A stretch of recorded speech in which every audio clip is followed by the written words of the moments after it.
Holy hot damn, is this a big one? A big old juicy spicy meatball.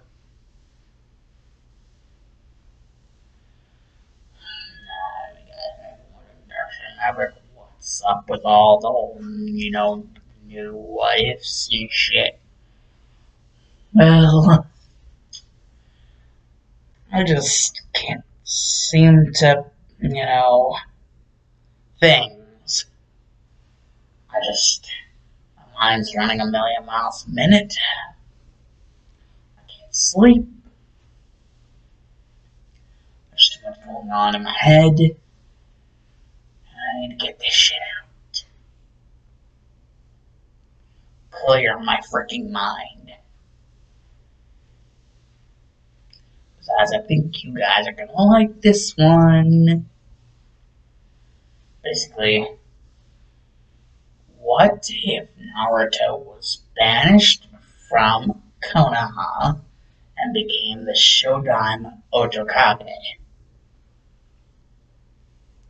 Yes, you heard all of that right. What if Naruto was banished from Konoha and became the shodime ottokage?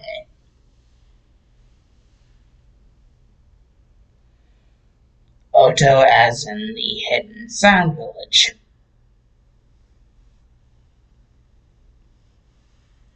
You guys might be wondering how the hell is this going to happen and why would it happen? Well, that's basically how we're going to start our story, with Naruto basically coming to the realization as he's just now waking up in his hospital bed of everything that has just now happened previously.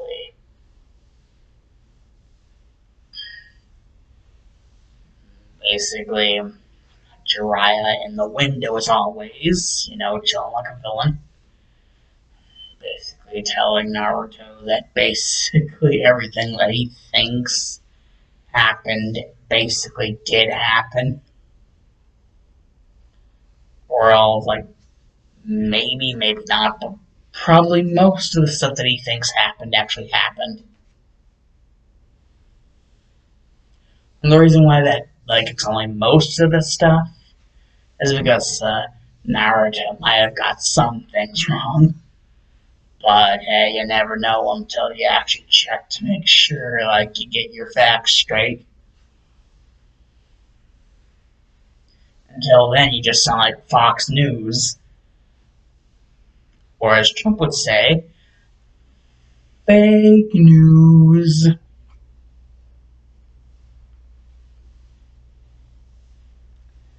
Anyways, basically, I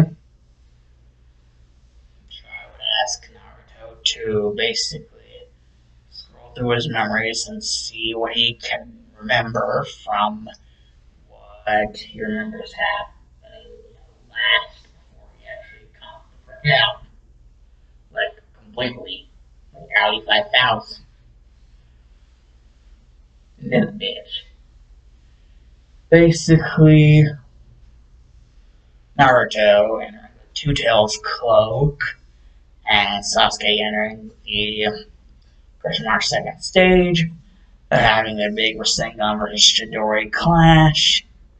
However, whenever they both fly backwards and they're about to hit the respective things, basically Sasuke pulls some shit that he did whenever he was fighting Deidara in canon, where one of his wings turns into freaking snakes and catapults himself towards Naruto for a third Chidori. But he doesn't seem to have enough power to use his third Chidori, so he just catapulted himself towards Naruto. And Naruto kind of braced himself with his hands behind his back so that his entire spine didn't just crash into a rock formation. And so basically, Sasuke is hurling towards Naruto, and Naruto just barely managed to brace himself and is barely conscious. until he just now finally just submits to his inner like animal prime instincts, primeval instincts. And so goes away from the second tail to a third tail. And then Naruto just goes ballistic. And, Sasuke starts to become God not overwhelmed, but just thrashed around, like beating the shit out of. And the only reason that Sasuke doesn't just get freaking meat grinded all the way to hell is because out of nowhere, Kabuto just pops the frick out of dodge and tries some medical, like, hands, like, throw him some medical jutsu hands. But because, everybody knows that Biju chakra, basically, it's acidic to, like, normal mortal, like, body. Like, if you were to touch it or touch something, like, related to it, you would basically like either like some sort of poison, like, or just hurt yourself in general. That's basically what Kabuto, the only thing he did is basically just get himself like badly damaged in the specific areas where he can use his medical ninjutsu. So now he can't even use medical ninjutsu anymore because he basically destroyed his hands beyond repair by trying to medical ninjutsu swap with a three-tailed cloak Naruto. It's not even a cloak yet. It's only whenever Orochimaru appears the frick out of nowhere, coming out of a giant freaking snake that pops out of the ground like a freaking Diglett, and tries to basically, bag Kabuto and even Sasuke. Like, as soon as Naruto sees that Orochimaru is about to bag Sasuke to, like, escape away with him, like, doing, like, a freaking snake me or some shit. Basically, like, Naruto was just like, boom, like a big freaking shockwave. And then all of a sudden, you can just hear, like, cracking sounds, like, bubbling sounds. And then Orochimaru was just like, what the fuck? Like, and he's like, starts to laugh, just like this shitting grin type of laugh, just like laughing like just like laughing at the face of death, basically. Because now Naruto, and he isn't even like 16 like in Shippuden, has just now become so pissed off that he enters the freaking four-tail cloak. Four-tail version 2 cloak. And Kabuto, by this point, is so close to Naruto that the, like, demon chakra, like, radiating off of him is kind of just, like, suffocating Kabuto to the point to where he actually ends up, like, getting asphyxiated by freaking demon chakra. Like, Kabuto just gets asphyxiated by all the demon chakra around and just dies that way.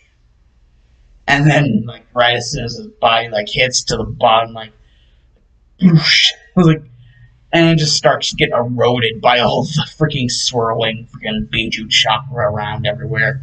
Even in the water, you're freaking safe. You just get dissolved like a freaking pill inside like a freaking cup of water. Like just freaking dissolve the man. Not even the glasses are freaking safe. Just like dissolves him. Like, that's how powerful the freaking Biju chakra is. It's like pouring out in like waves. As a version 2 a four-tail cloak Naruto. This is like whenever Naruto and Sasuke were like kids. Orochimaru was about to go for a second round, trying to bag Sasuke.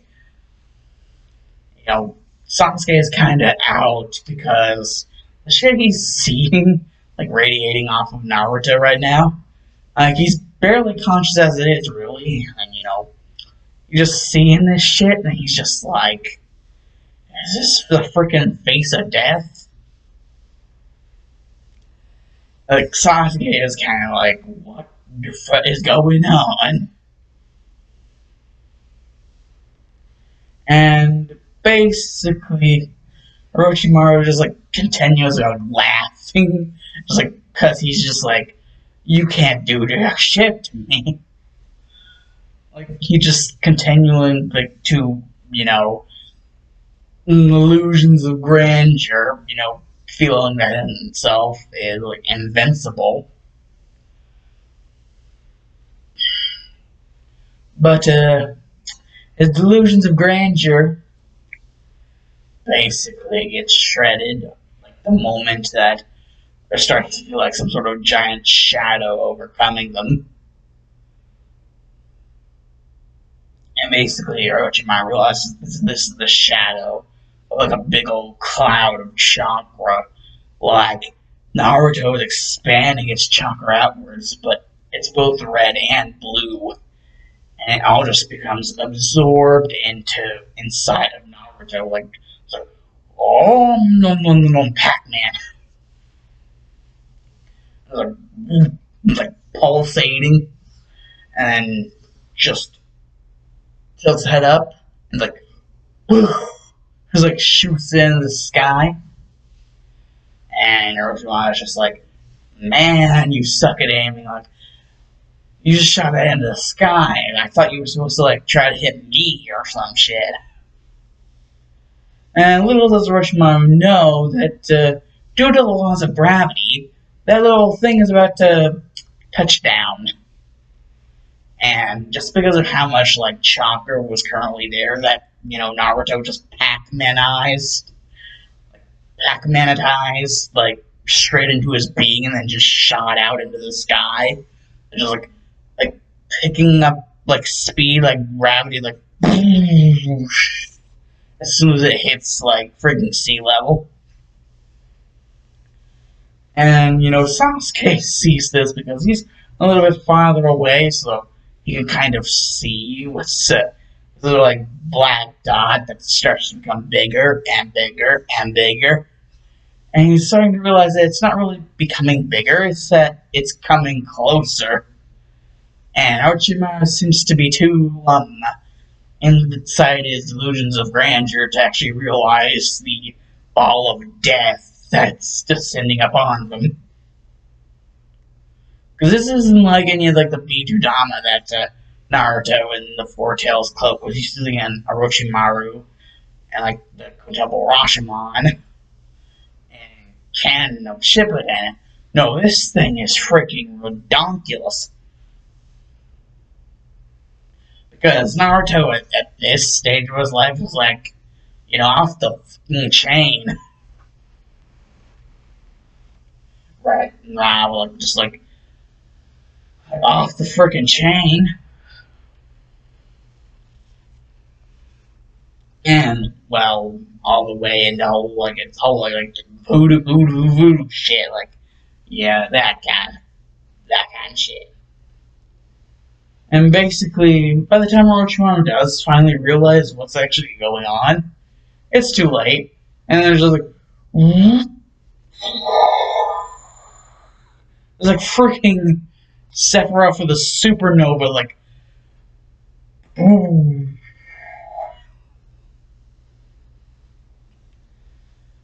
And by the time that like everything is cleared up, basically the entire Valley of the End is freaking demolished. Like the statues, the rocks, the logs, the water, even everything is gone. And the only thing or whatever person that seems to remain in there is Naruto himself. Yes, that's right. Only one, which basically, you know what that means. That means that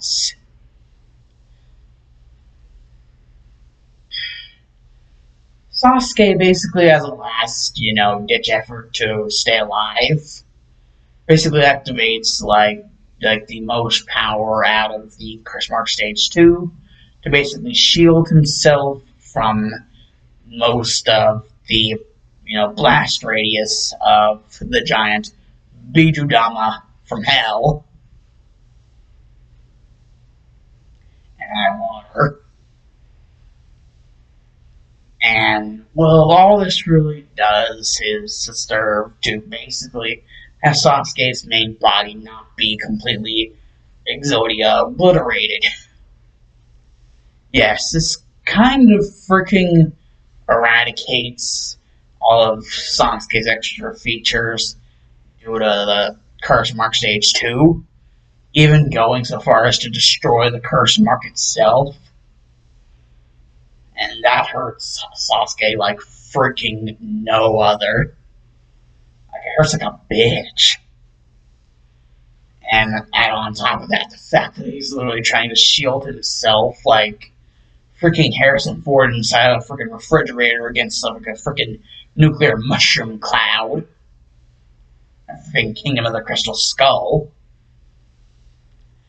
Yeah, it's that kind of way.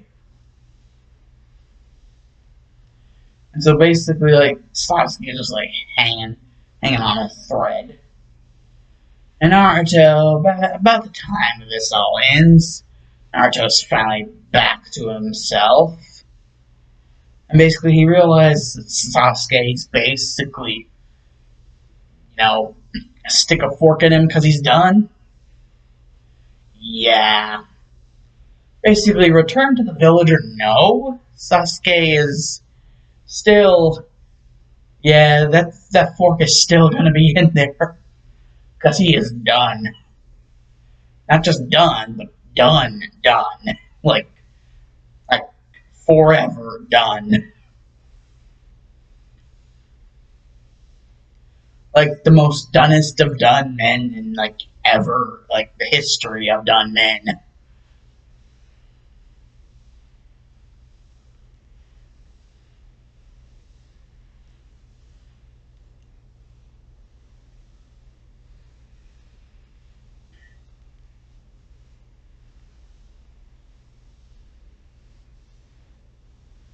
And Naruto realizes this and basically realizes that even if he like did return Sasuke to the village, yeah, he'd still be, done.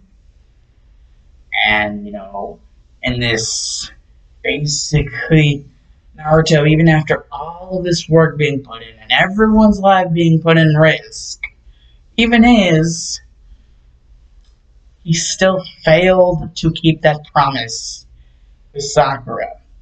He still failed to basically his ninja way. He failed it by basically not only killing Kabuto and Orochimaru, but freaking nuking Sasuke to hell and high water with a freaking giant ass Bijudama. He had no sense of control over.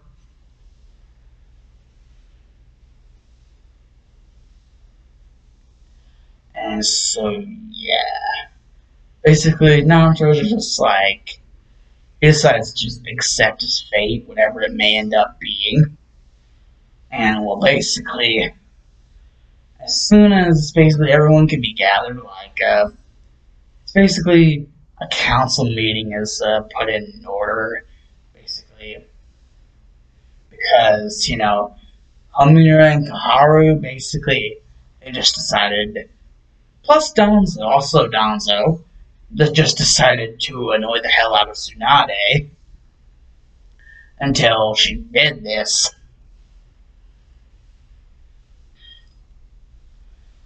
Basically saying that since, Naruto killed the last little Uchiha, something has to be done. Plus, the power that could be felt, it was clearly the Nine Tails.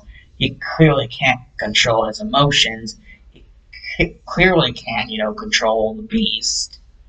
Even though the 8 tetragram seal is meant to make sure that the Nine Tails, doesn't escape, regardless of how much amounts of power actually does leak out, like, to be given to Naruto. And, just saying something like that is like insulting Minato's ability of seal work. Like saying that, oh, he can't control the shit. And like, yeah, saying shit like that is like basically just damn, like, man, you really insulting your freaking Yandani Hokage whenever you say shit like that. But regardless, basically, that's the entire thing, Danzo, Amira, like, Haru. Oh, and even also the Civilian Council. Don't forget the Civilian Council. Yeah, they're also one a piece of this pie. The clan heads, not so much, but definitely the Civilian Council, Mira, Kaharu, and Danzo. Yeah, they all want a piece of that pie. To just, kind of screw over Naruto completely. The only person who seems to have any sort of objection to this, like on that side, is Danzo. Like, he does, but he doesn't. Like, he doesn't because, like, it'd be getting rid of the beast, but also, since it would be getting rid of the beast, Konoha would not have its weapon anymore. It would not have its Jinchuriki, its weapon of defense against the other villages. It would not be able to be supreme. It would not be able to be the best. Danzo and his free little mind. They don't call him the old Warhawk for nothing. So yeah, Danzo's kind of a little conflicted. On one hand, he is glad, but on the other hand, he's not so glad.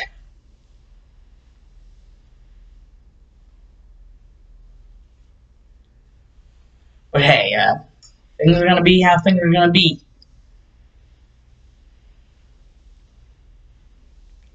And you gotta imagine, seeing as it's, the Civilian Council, the Elders, and Danzo, who's also kind of in the Elder spot as well.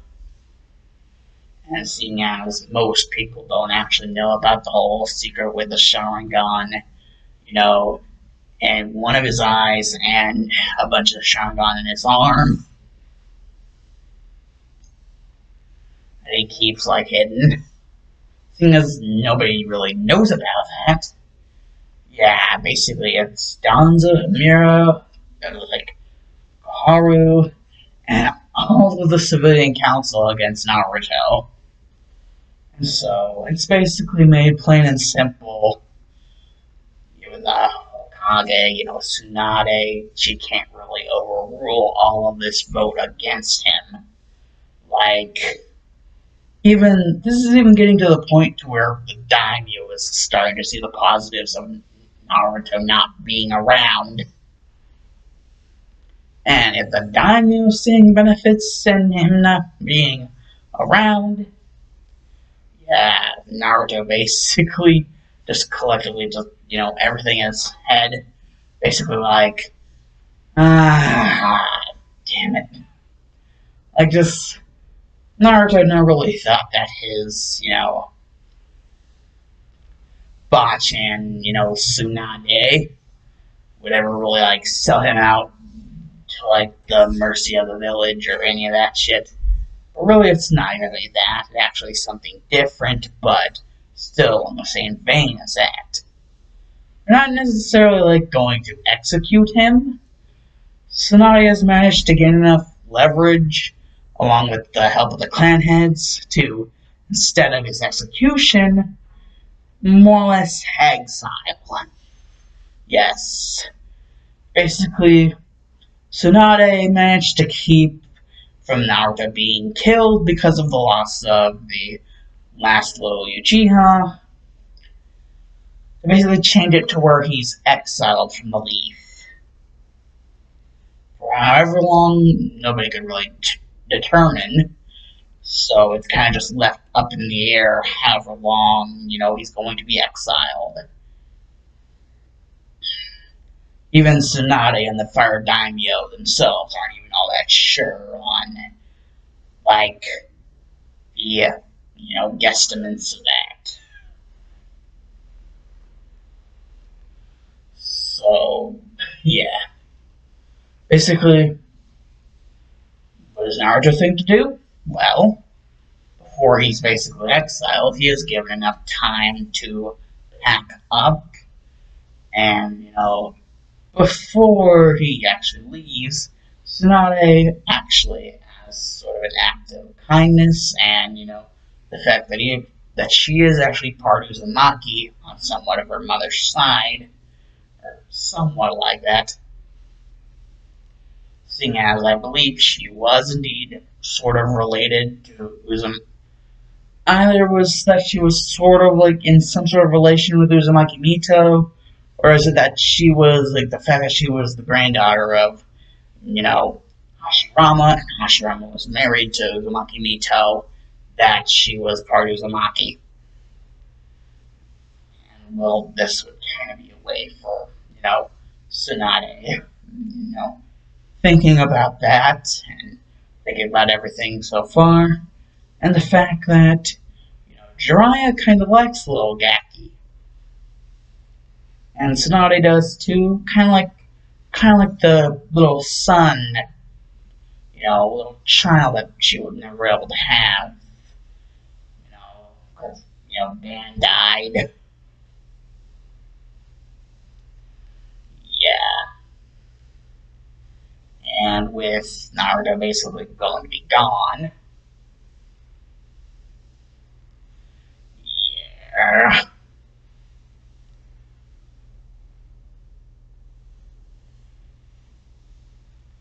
They wanted Naruto to know about little something before he's basically thrown to the wolves. They want to get the cat out of the bag, or should I say the fox out of the bag, which would indeed be Naruto's heritage and everything that was kept secret from him that he doesn't already know about from certain past experiences. Kafka Mizuki. So yeah, anything he already doesn't know about himself, basically, is explained to him, and he's even able to be taken to the Namikaze Uzumaki estate. And, well, basically, whatever he finds there that he wants to take with him, he can take with him, because technically it's all his shit.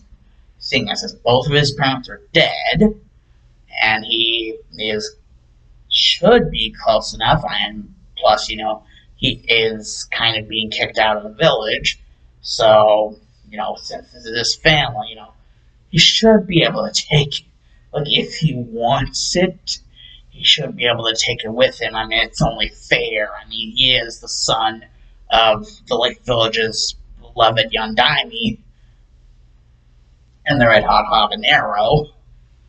So, yeah, it's only freaking fair.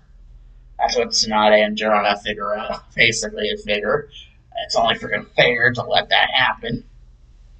And so Naruto basically does, everything. Like, he gets the stuff, he gets the shit, and he gets his shit, and, basically has everything in a little travel pack sort of, trip thing. And as a little bit of a promise that Naruto decided to, his little, Bachan, Tsunade, he decides that, I mean, he won't completely exclude orange from his drip, but he will try to find some clothes that have less orange, like less kill me orange, less amounts of it. And a promise that he made to Jiraiya is basically that, the kind of person Naruto is, he may not be interested in making porn novels, but just like how Jiraiya's first book, The Gutsy Ninja, it didn't really sell all that well. But, if Naruto finds his own profession, to try to contact Jiraiya somehow and get him in the know so that they can kind of connect. You know, one artist to another artist. If Naruto ever does develop some sort of like a interest in anything, that couldn't be like shared with others, that he doesn't he decide to share it with Jiraiya. And basically Naruto decides, that's fair enough. And Jiraiya, seeing as, Naruto didn't really put up all that much of a fuss about it, he decides to give him a little something that he gave Minato a while back whenever he was still alive. That basically being an original copy of the Gatsu Ninja.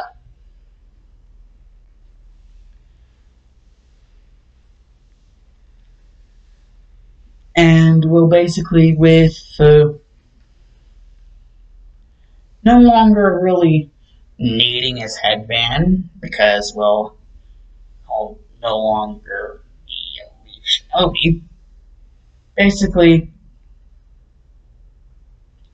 Naruto just takes, Gama-chan and the necklace that he won from the bet with Tsunade about the whole Rasengan deal.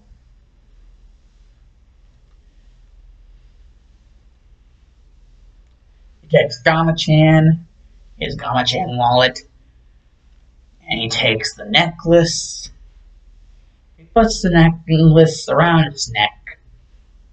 He doesn't choose to bring along his Leaf headband because he's no longer a part of the Leaf anymore.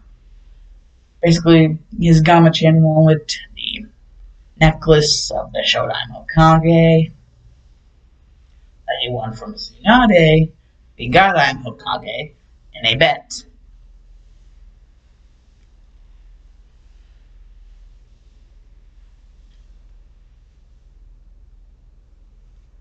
And basically, until like just in case Naruto were to ever find a case in where he,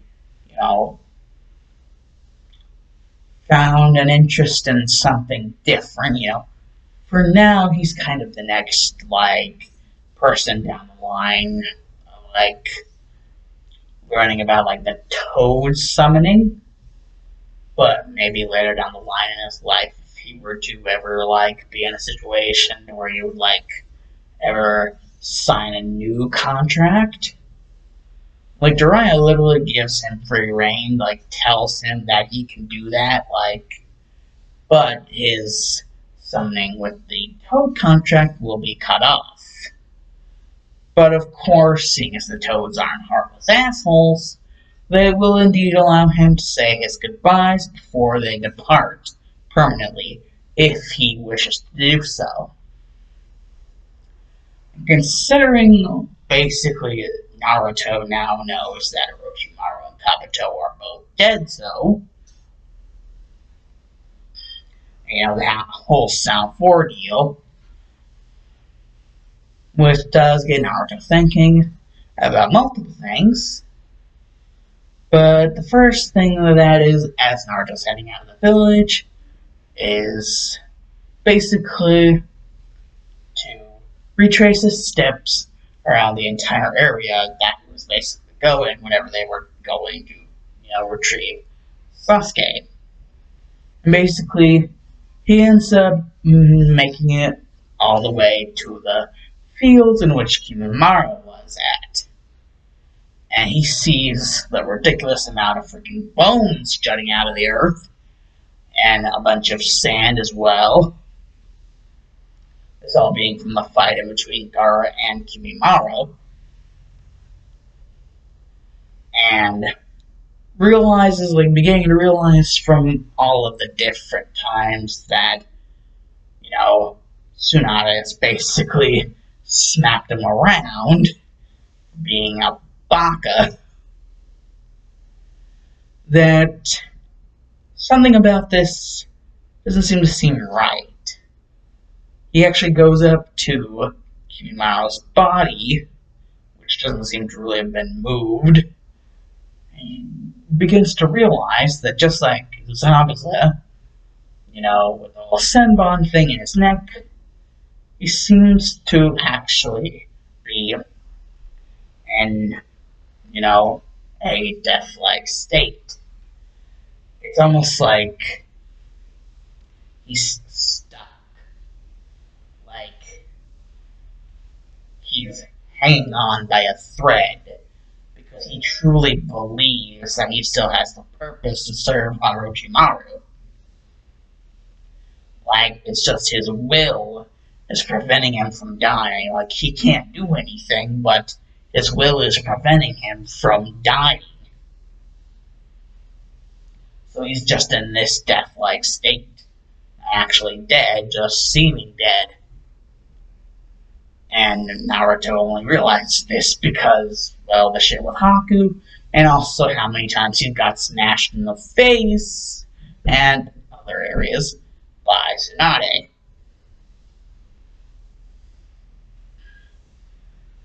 And basically, Naruto just decides to basically, kind of undeath-like state Kimimaro, and has Kimimaro basically like freaking out. And basically like, he remembers Naruto, and Naruto's just like, he basically explains everything to Kimimaro about how everything, kind of panned out. And now Kimimaro just like, I have no purpose. And Naruto's just like, maybe or maybe you still do, but maybe it's a different purpose. And Kimimaro's like, what kind of purpose could I possibly have? And Naruto's just like, some of the reading material that was in the Namikaze clan library that was a part of the Namikaze Uzumaki, compound,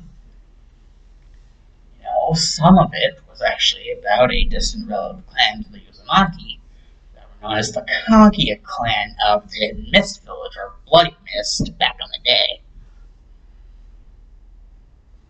Bloody Mist Village. And from the information about the Kaguya clan from that, basically, Naruto thinks he knows what's going on and how to do this. But the catch is, Kimimaro is going to have to put a lot of trust within Naruto in order for this to work. Because there's also something about certain special herbs that grow in a place connected to Fire Country by a place called the Great Naruto Bridge, known as Nami no Kuni, or Wave Country. Basically, there are these special herbs that grow there that Naruto believes just might be the one missing ingredient needed to treat Kimimaro's illness, and basically get rid of it for good. Or at least as long as he keeps on, taking the blend. As long as he keeps on, doing the blend, eventually he'll be able to cure himself of his constant illness. And even, completely recover his lost strength.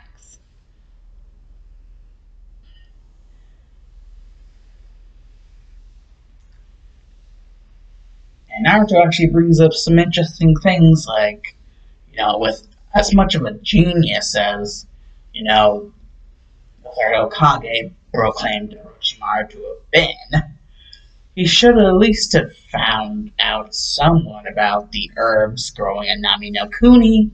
That is, unless they were actually a recent thing, which the studies that he's been doing basically tell him that that's not true at all, and that they've been growing on Nami no Kuni for as long as basically the people writing in these scrolls can remember. And that's wild because, Uzumaki longevity, that's a very long time to be living.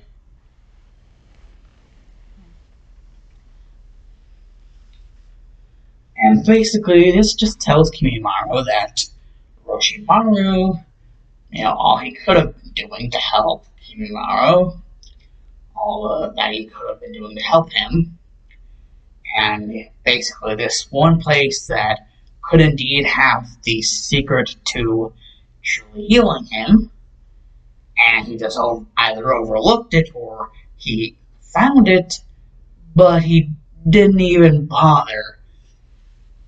So Kimimaro just finally just breaks and decides to give in to Naruto's idea of visiting Nami no Kuni.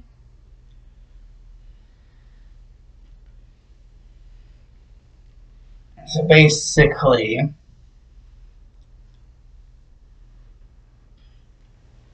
through doing some detouring, basically just basically doing a big detour, going around, basically making it all the way to the bridge that would connect them to the mainland of Nami no Kuni. That's also known as the Great Naruto Bridge, and Naruto even explaining to Kimimaro why it's called that. And Kimimaro actually finds himself quite interested. Basically,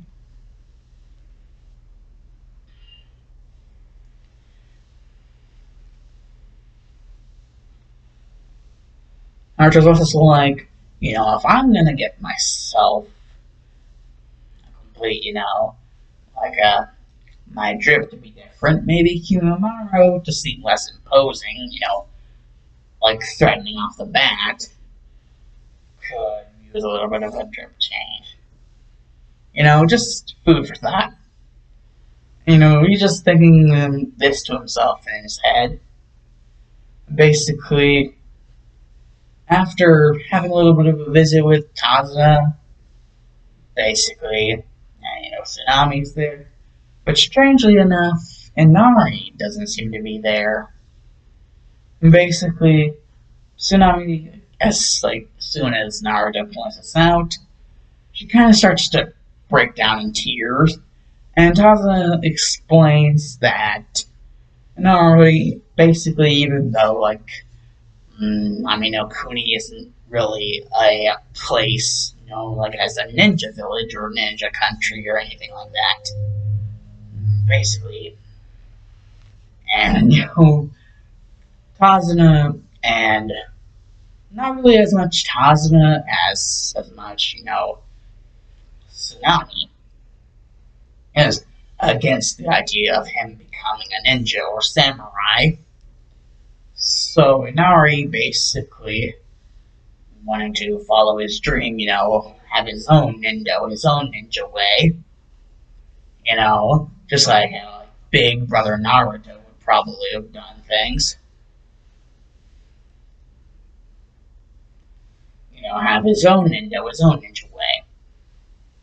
And go by that.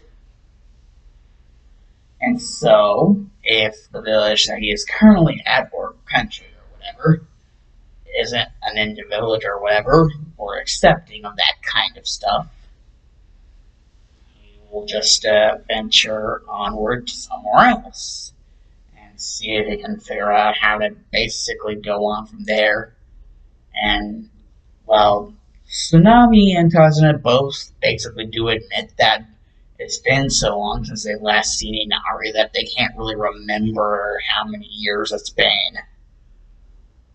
And how different he could possibly look from where he was last and where he could be now when they saw him last, and what he could possibly look like now.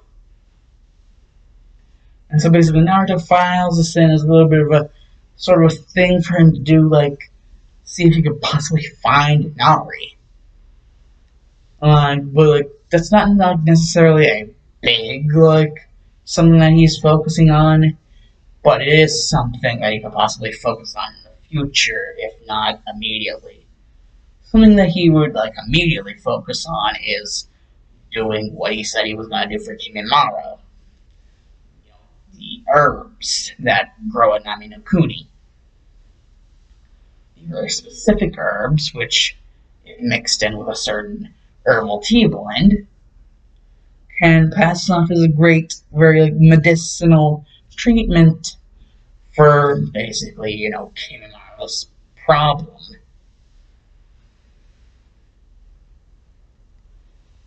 And, well, basically, after finally getting everything, sorted out, and, Tsunami basically helping, giving them enough supplies to basically last them quite some time, not only in, like, food or clothes, but, like, basically, like, the herb stuff for, like, the medicine for Kimimaro.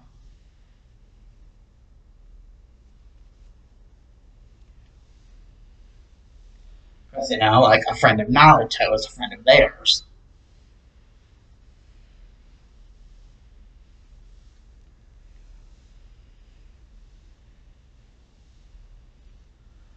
And basically, Kimimaro would be like, well, basically, now that we've pretty much got most everything in here finished, like, where do we go to next? And Naruto would basically just be like, where to next, Kimimaro? Well, quite simple. I'll have to do some more detouring, but this might actually take even longer. But considering that we're now just starting to get you back to your, fullest,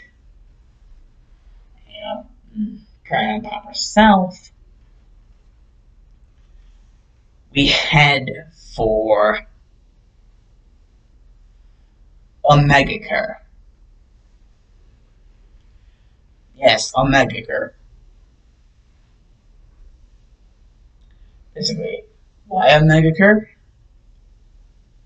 Well, Naruto, as he's been in Nami no Kuni, really, he was more or less focused on, helping with making, like, the antidote for, like, Kimimara's, like, illness.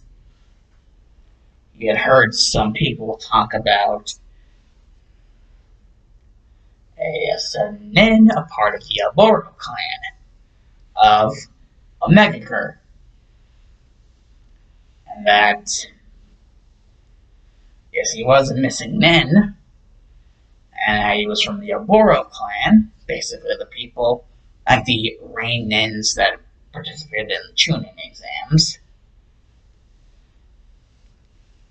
and that his name was Ryza.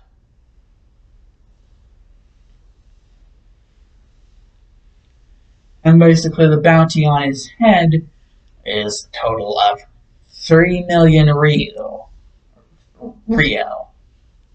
Yes, 3 million Rio.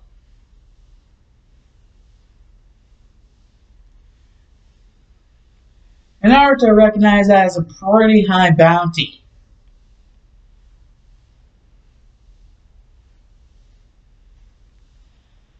And even the information gathered about this Ryza guy. He even has, some followers along with him. So basically, they're basically going to be around, not necessarily the heart of Omega, but more or less like its outskirts. Basically, scouting to see if it would be anywhere near there. Not necessarily in Omega, but like anywhere near the outskirts. And if they could find any Omega nin that would know anything about where he could possibly be, this Ryza person, also known as Ryza of Omega, or Rise of Rain. And actually, it is upon their journey to basically the outskirts of Omegakurt that they end up coming across something very interesting. It seems that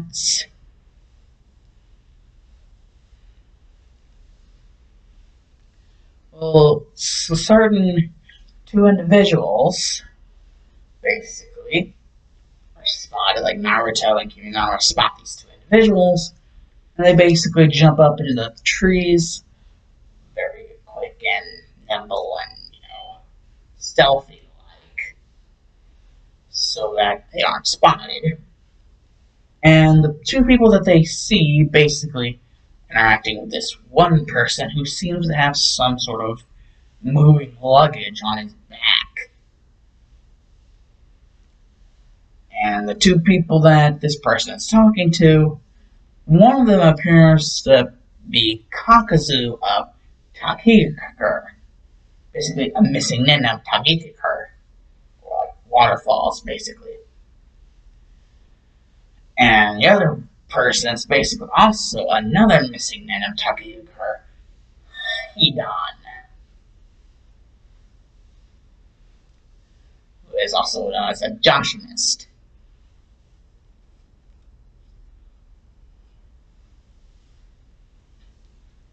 And basically the person that these two are basically seem to be in a standoff against, this person is basically known as Ryuga of, like, Ryuga of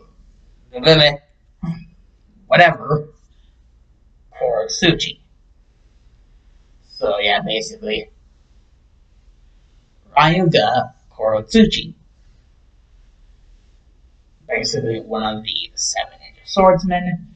He wields basically double blades known as Kiba or Fang. These are basically lightning blades.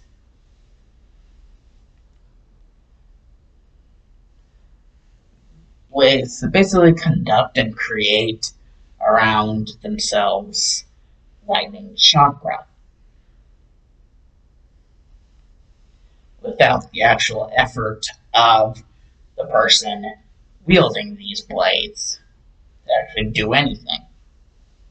They just do it on their own.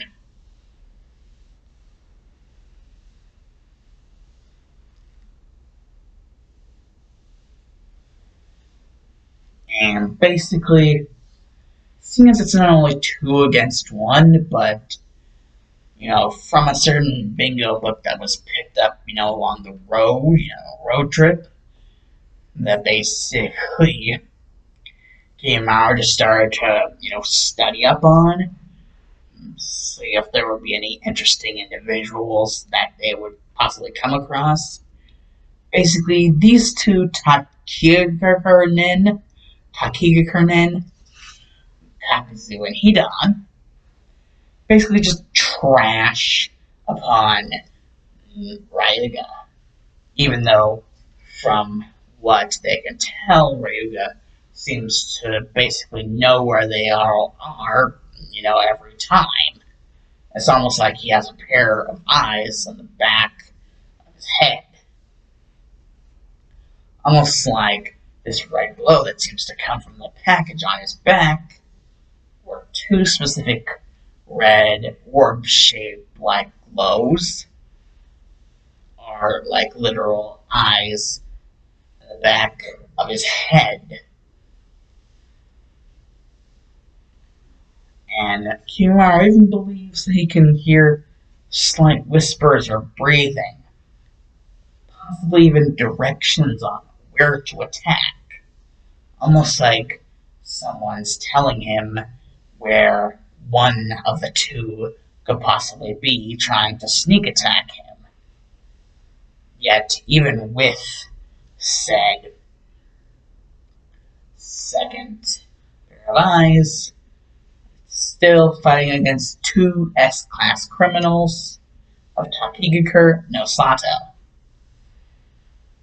So he just gets basically trashed on and left to die.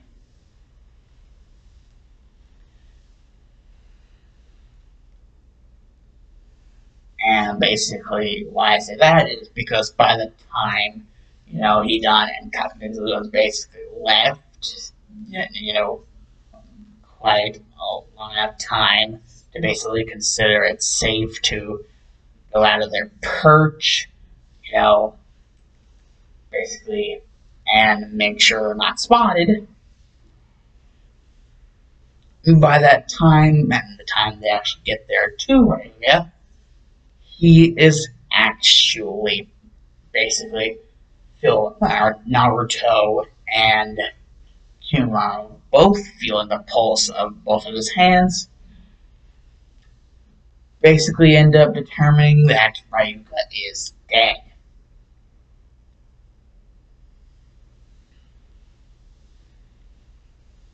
And not only that, but his head seems to have been removed from his body. Something about that Kakuzu guy basically saying that he would get a lot of money for basically turning in the head of the wielder of the Kiba blades.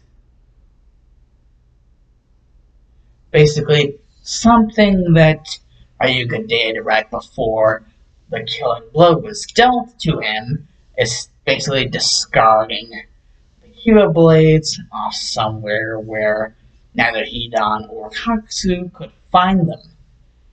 Almost as if he purposely found a spot to discard blades just in case he couldn't win this specific fight. Like a precaution. He didn't want the two of them to get their hands on the Kiba blades. Basically, the Kakazu person, basically Kakazu, saying that he would have gotten more money.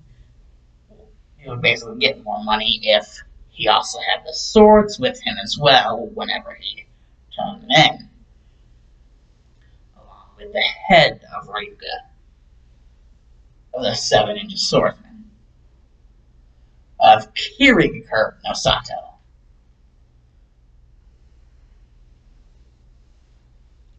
Even though Hidan does indeed point out that Kirigakure no Sato is in the middle of a civil war, bloodline users against non-bloodline users.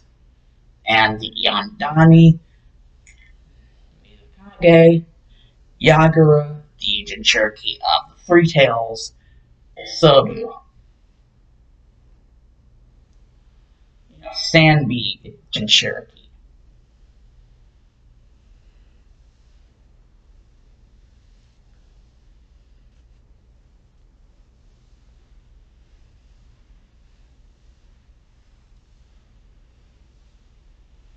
And basically, the little thing, the little two orbs inside the bag, do indeed seem to be something.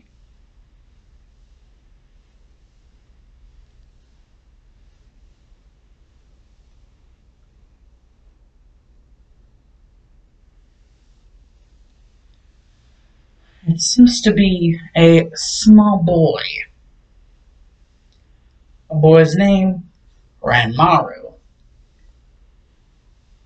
He seems to basically only be up to the age of 4.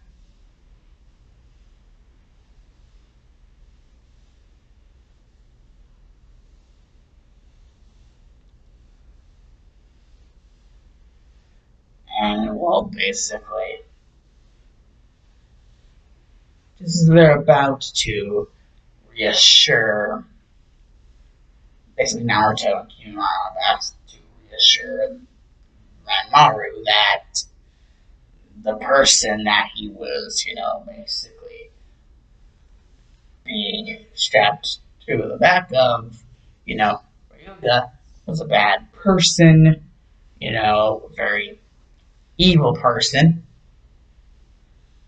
And Naruto kind of being really confused.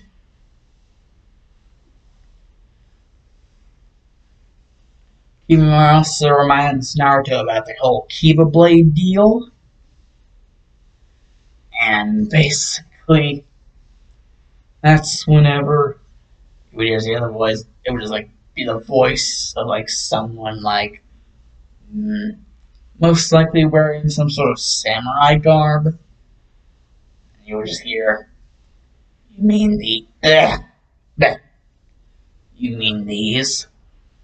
And there would just be like some sort of samurai person who would just have one sword in one hand, and then in the other hand, clasping two blades seemed to surge with lightning chakra.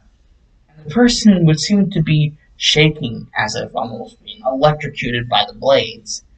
And Kimimaro would basically wisely tell the person that if they don't want to die because of the rejection of the Kiba blades, that they will throw them away. Basically, throw them to someone who the blades probably won't kill. And well, the samurai person basically takes the advice and throws it like Dukes of Hazzardly, and whoever to catch the blades, then Naruto himself. I mean, Kira already has his Kikagenkai where he can create freaking bone weapons. But Naruto also begins to feel some resistance.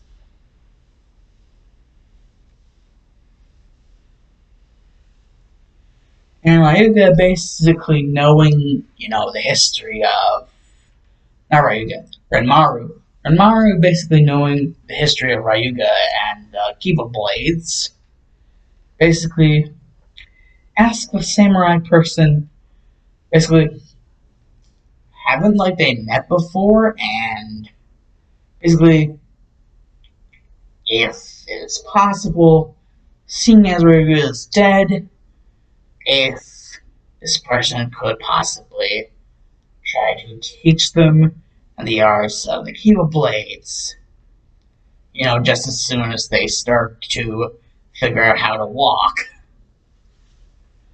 That seems to be kind of difficult for the time being.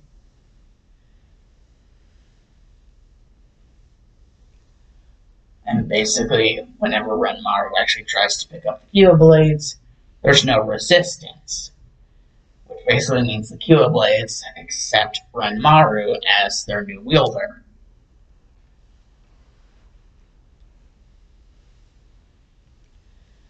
And well, basically, this entire thing, well, it is indeed all sweet and nice that this person does indeed accept Renmaru's whole thing, like the whole, train me in the blades, and like, because you're a samurai and you already know how to use blades and shit. That, how that's all sweet and all, but Naruto begins to realize he can kind of recognize a sort of familiarity with that voice of the person in samurai armor. That sapphire covered samurai armor.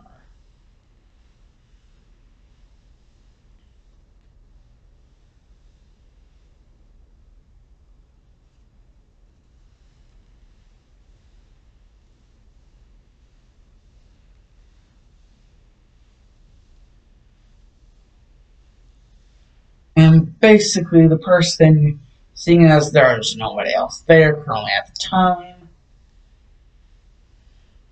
would indeed take their samurai helmet off, because they would also remember a sort of familiarity with the voice of the person with blonde hair and blue eyes.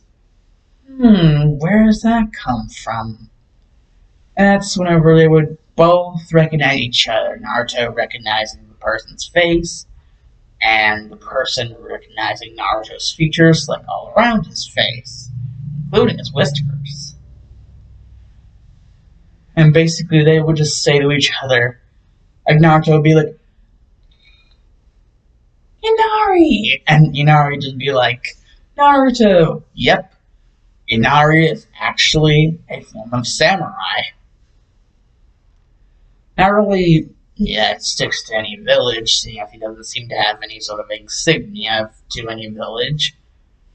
That's still kind of like a blank headband kind of thing. Not really belonging to any sort of thing. Not even Tetsu no Kuni. Not even Land of Iron, which is where most samurai usually come around, if not from like the daimyos. I'd use them as their guard, unless it's like shinobi guard. So yeah,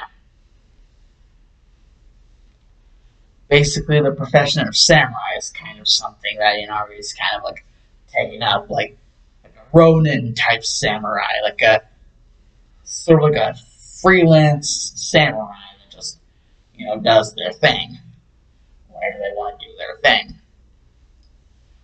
Like solving the injustice of the world, all in a day's work. And so coming across this whole tragic scene, would kind of figure that, it would kind of all fall into place. And basically, Naruto would kind of just get this idea. Basically, first he would tell Naruto to put the, thing back on because, don't want anyone to come across them and figure out Inari's identity if they don't want that to happen. So Inari kind of does what he's told and puts the helmet mask thing back on.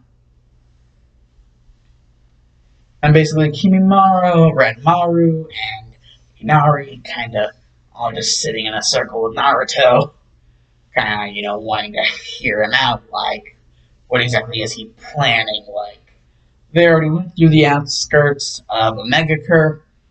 What else is there left to do? And basically Naruto was just like, simple. I mean, what's a country / village that's really close to Omegakure?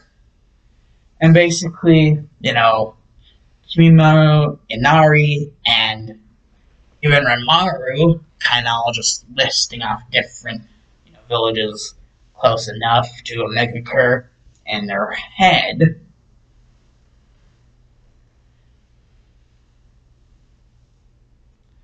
And well,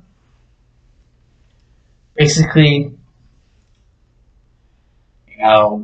seeing as they're kind of all kind of stumped, Naruto would kind of just like share a little bit of a sentiment and basically be like, Oto, or as it would be more famously known, Ricefields Country.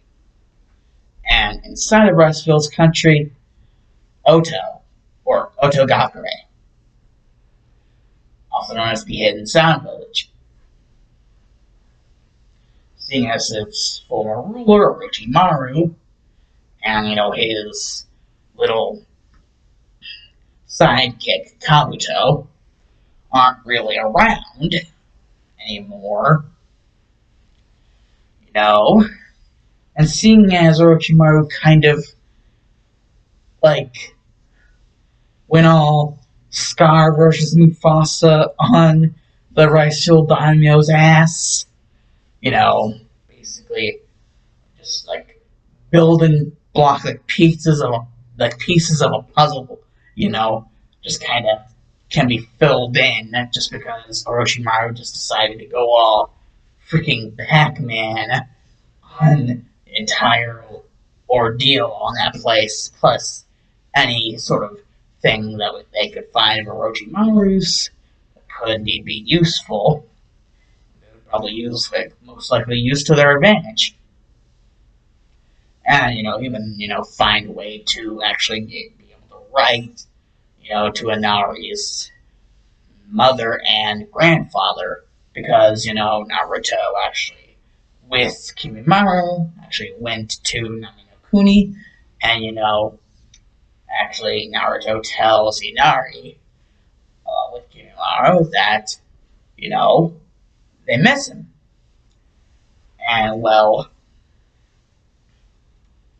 this basically just further sends into an army that basically, yep, we gotta do this.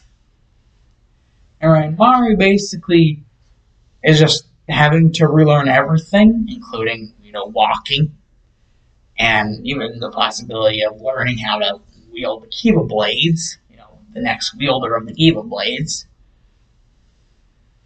of the seven ninja swordsmen.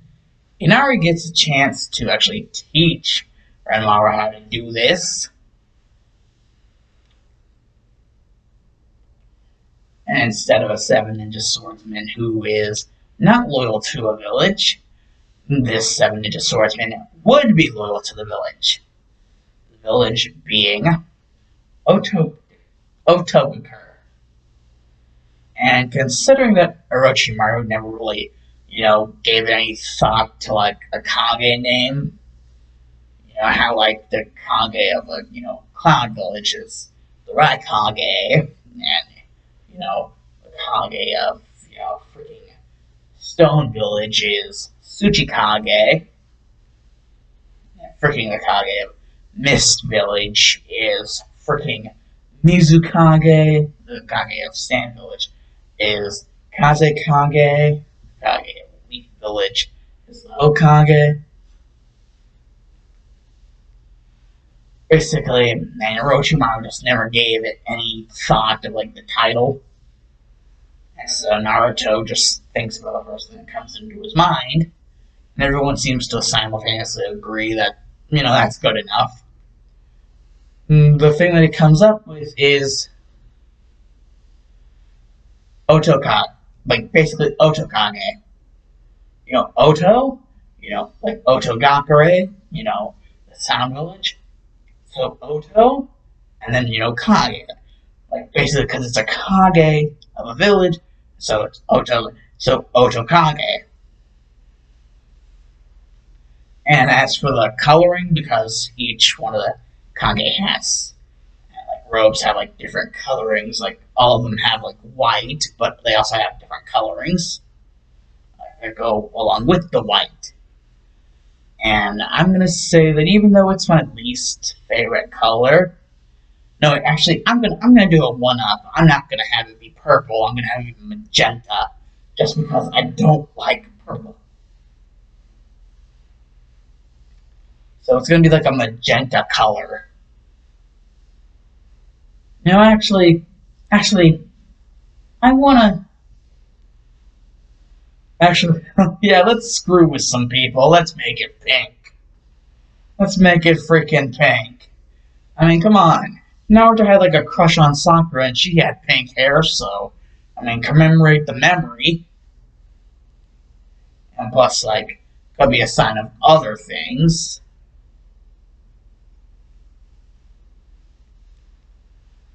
So, yeah, basically, I've decided it pink.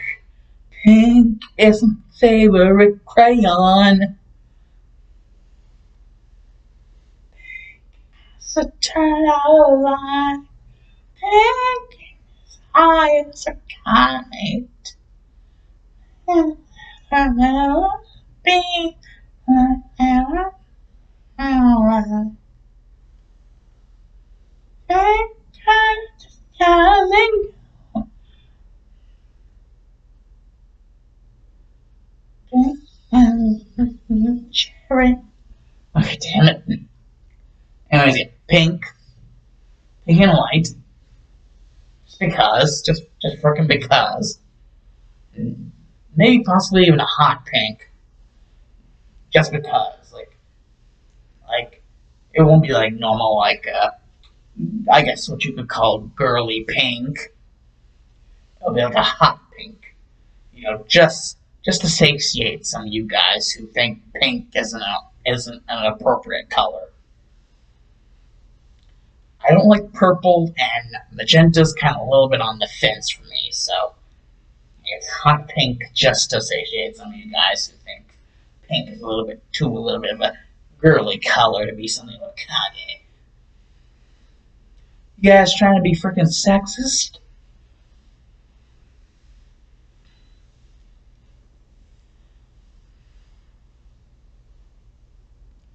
Yeah, basically hot pink. Yeah. Was Naruto being the prankster that he was, it would be kind of a funny prank to just have like it be like hot pink. Like the color being hot pink. Yeah, that'd be freaking ridiculously hilarious. Actually, ridiculously freaking hilarious. Yes, and seeing as Orochimaru also really didn't take his shit seriously, he really didn't even go into all that detail about Kage, just that he was the ruler of the place. Nothing much besides that. So, Naruto decides that he's actually going to instate himself as the first, seeing as Orochimaru didn't really go with the same, lingo as, all the other shinobi villages. So technically, Naruto really would be the first because Orochimaru didn't actually, go with the same flow as everybody else. So, kinda. Plus, the dude's dead, so, yeah. And, well, also, he was a traitor to Konoha, so, yeah. Not the kind of guy you wanna have be noted as someone affiliated with. Yeah. And, even screwing around with the daimyo of Ricefield. Like, damn, no. Hell no. So, yeah.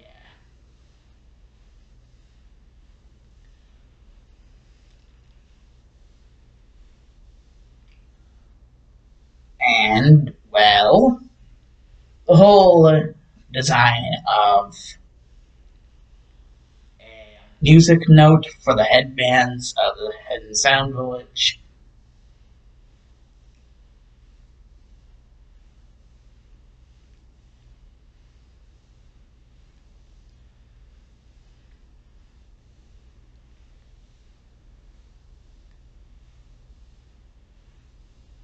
That isn't really going to change.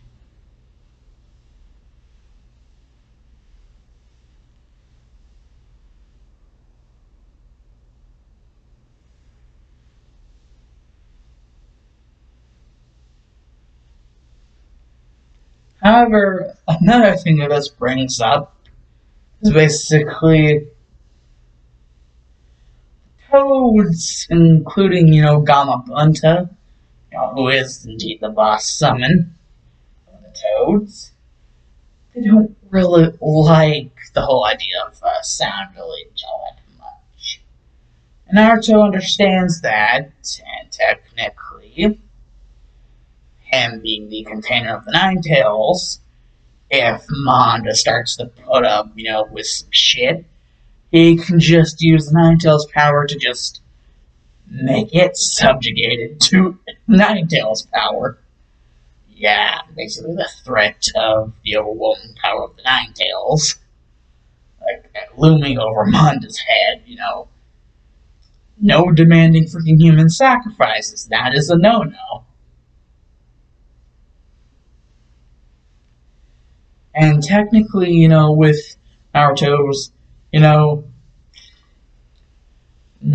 good nature, goodwill and everything, with, the kind of way Naruto is,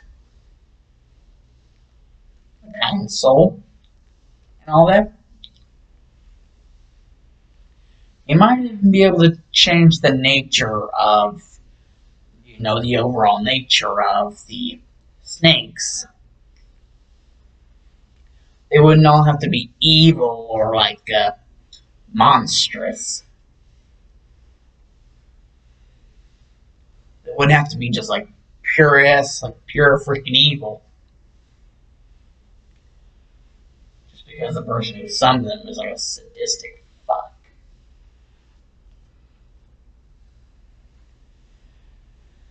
Sick sadistic fuck. Basically. because of the way Naruto is, like it could change the way the summons are in a way after time again. So basically, Naruto would kind of like reroute, like kind of like find a way to like find the location, like the snake grotto, like the grotto with like all the snakes. Basically, you know how there's like Mount Maiboku, and there would be like the snake grotto. Basically, Naruto would basically just have to locate the snake grotto, and he could like be trained by the snakes, and possibly even be able to go into the snake sage mode. I mean, if he's going to be the Kage, like knowing snake sage mode would be pretty freaking important, seeing as he is going to be leader of a village. Who last person who did anything close to that was a snake freaking maniac. And even though Naruto is still going to keep the snake motif, he's not going to be snake crazy like Orochimaru.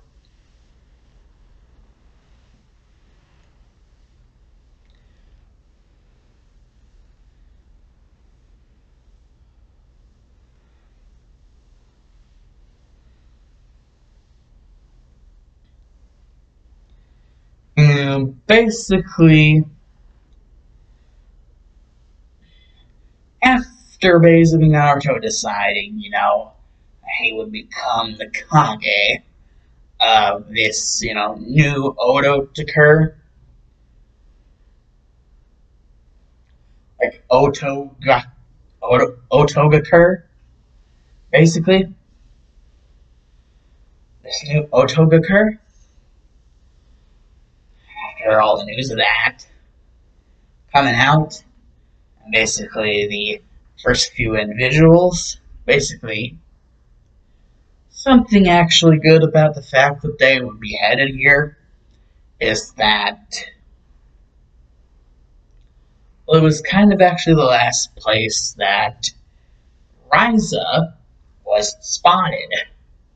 And technically, the reason why it was the last place that he was spotted is because, little secret, he never left. It's just that, he kind of just disappeared from the radar of basically any spy network around, even though he never technically left, Otogakuris found out about the fact that Orochimaru got freaking destroyed, and, just wanted to, listen in on some shit, like, see if you can figure out some secrets. And so, Ryza just, tells his clan to kind of shut up, to keep, like, quiet, so that no one would really figure out that they were around. Ryza being the clan head of this clan, the Oboro clan. And, Ryza basically just looking out, making sure, like, if they're the only ones there, or if someone has eventually, came there, paved their way. And upon, Naruto just coming around there and, thinking up with ideas, coming up with ideas of everything, and, speaking with all of his peeps about, what he could possibly do with what's already been presented, and what he could possibly do to fix the things that need to be fixed. Little does Naruto know that Rise actually figured something out. Basically some of the not so, basically Sugetsu, Karen, and Jugo, they're still there. Basically, Ryza and the Oboro clan basically end up finding out about them. And, basically Ryza basically ends up convincing Jugo, Sugetsu, and Karen to basically wait it out with them. And by convince, I mean kicking their asses. Well, kicking Suigetsu and Jugo's asses. Karen just kind of being terrified of what she was seeing. Yeah, Rise, like the rest of his clan, is a freaking badass. And just, even in Jugo's curse mark states, just, like, patty cake Baker's man, like, freaking destroying him. Like, into submission. Basically, like, everything that was been talked about between Naruto, Kimimaro, Inari, and Maru, basically. All of them, everything talked about. The fact that the village was still going to be called Ottokage, but this time it was going to have a Kage, the ottokage, and that seeing as technically Orochimaru didn't technically treat his village like a village.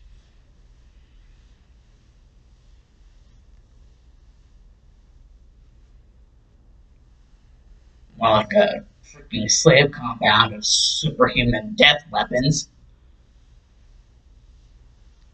For Shinobi, like that shit. That shit.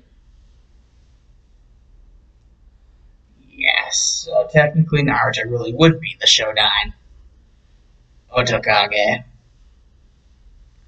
And the whole idea of freaking hot pink, you know, just because. And well,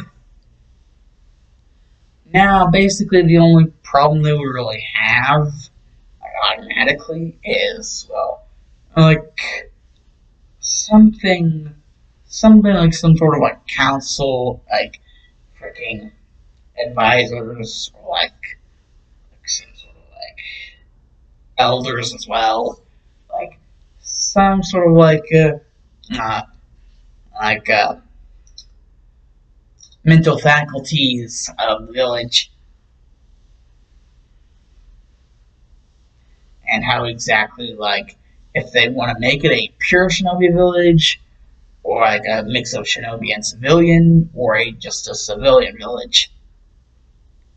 And basically Kimimaro basically ends up already figuring out that Naruto wouldn't want to make it a pure shinobi village, and that even the idea of shinobi and civilian is kind of the only reason why he would actually accept that is because, well, the civilian stuff that the civilians do indeed that actually does works very well. The old saying, it doesn't if it's not broke, don't fix it. If it's not broke, don't fix it. And so, instead of just making it pure shinobi or pure civilian, it's made like 50-50. But not 50-50. Instead of being 50-50, trying to be all democratic and shit, it's actually made 60-40. 60% shinobi and 40% civilian. Just to, be clear what's actually going on. Plus, making it 60% shinobi and 40% civilian would mean that there would be more manpower in times of war.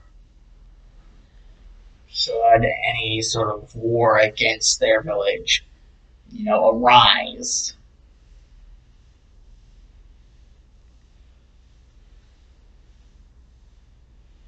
Kimimaro actually thinks this is a pretty smart idea, so they go 60-40. 60% shinobi, 40% civilian. And with the whole idea with the elders, well, that's, remains yet to be seen.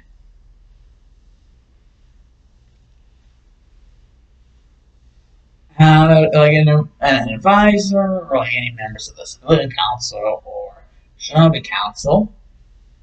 Well, Naruto basically, whenever thinking of someone who would be his advisor, basically he's like, "I'll save all the more difficult stuff for whenever we actually possibly could indeed get more people." And little does Naruto know that actually will indeed come whenever they actually do get to Oto, Ottokage, basically the Hidden Sound Village. Because like as soon as they get through the damn gates, which really aren't all that guarded like at all,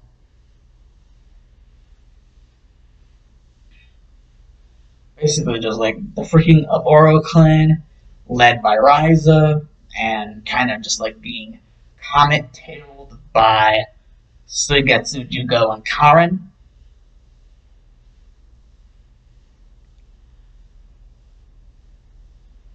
Basically, Ryza, basically being noticed from the bingo book, and Naruto would basically just talk with Ryza, like be chill, like it's not like he's like talking to like a freaking missing nin of like freaking Rain Village. Nah, we good, we chill. Yeah, Naruto was just like, we good, we chill. And this whole thing, Naruto also realizing that besides, Ryza's clan and himself being the clan head, there's also these other people, Suigetsu,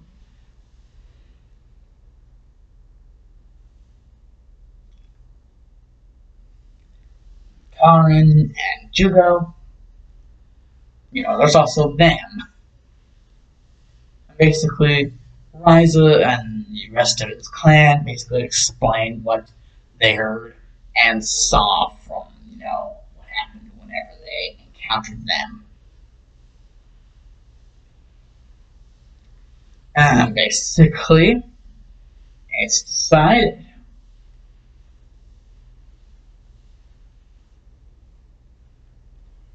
that, in all honesty,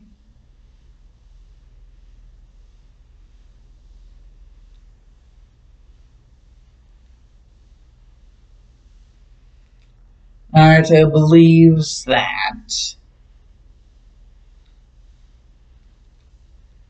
someone who is actually a little bit of a senior in the years probably know a lot about fighting and strategy and a lot of stuff more than him, which would be great assistance whenever you're just starting a village.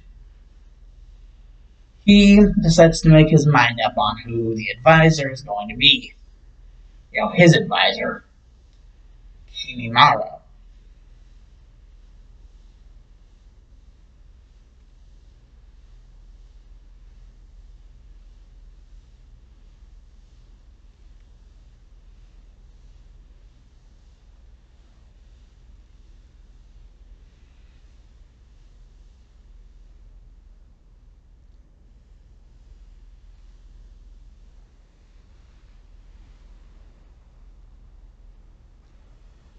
And as for the shinobi and civilian, matters,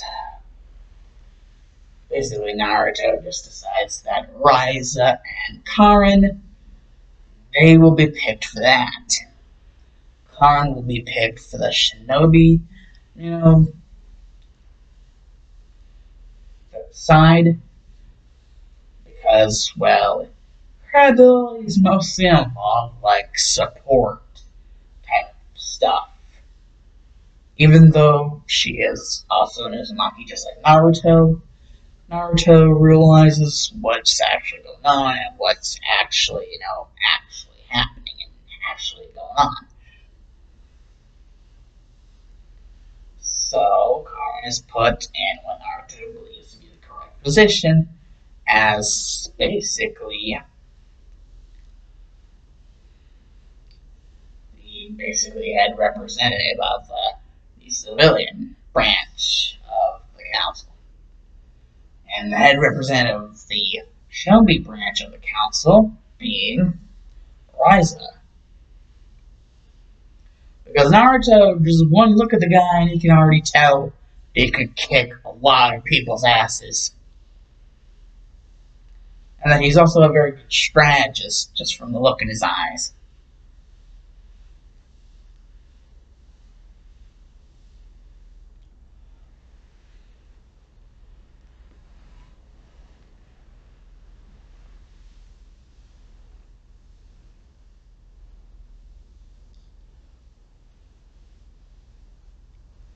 And basically, the bulk of any sort of civilian or shinobi in the village as of now are just the Oboro clan. And as for any sort of Ambu, Suigetsu and Jugo's role. Or at least that's what you would think. Technically, Suigetsu is really the only Ambu. However, Jugo's role, actually technically that's not even true. Switcheroo. Jugo is the head of Ambu and the head of TNI. Yes, terror and interrogation. But terror and interrogation, TNI, is Suigetsu. Yes. Jugo is the current head of Ambu, and the current head of the terror and interrogation is Suigetsu. Because any guy that basically decides to just steal the freaking executioner blade and use it like freaking Black Air Force freaking megalomania. Anybody like that, they'd definitely probably be good for torture and interrogation. Especially with the way Naruto can kind of tell that Suigetsu kind of rolls. And as for any sort of royal guard of sorts,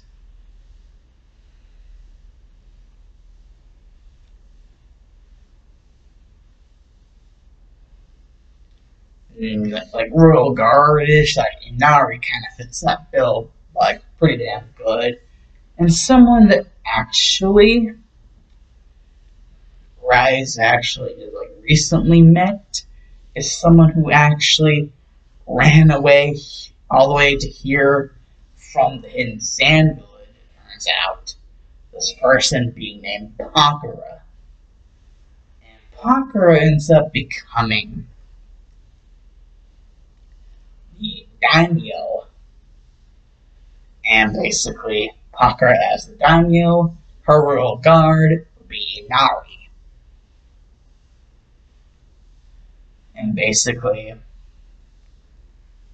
there would be kind of own version of the 12 Shinobi Guard, in which Inari would be the one in control of, and then there would be 11 others that would also be a part of the Oboro clan, because of just how big it would be, and how the numbers would grow for several other different clans as time would move on.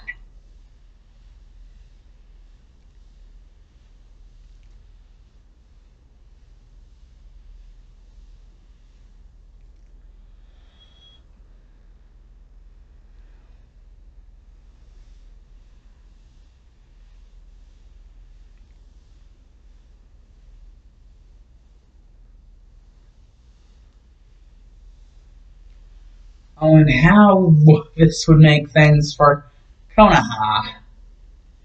Well, Lady Katsuyu, or a very tiny version of Lady Katsuyu,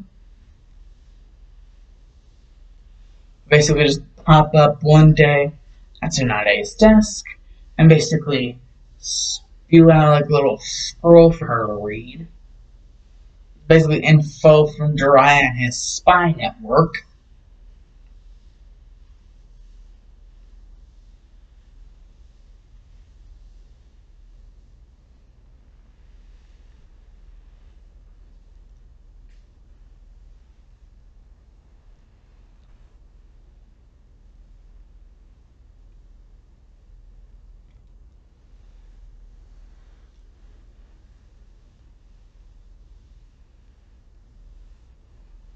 And basically, this would have been like their entire notes before they would have been attacked by some sort of unforeseen source. Not something that they really could have found or anyone they could really have seen. It's almost like it moved like the lightning. And even with the sound of it right before the kill. As you see, there would have actually been two head members of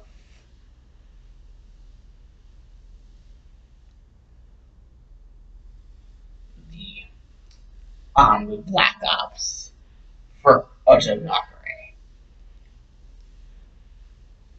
The second one, because Jugo was the first, the second one being Otogakure's Blue Thunder.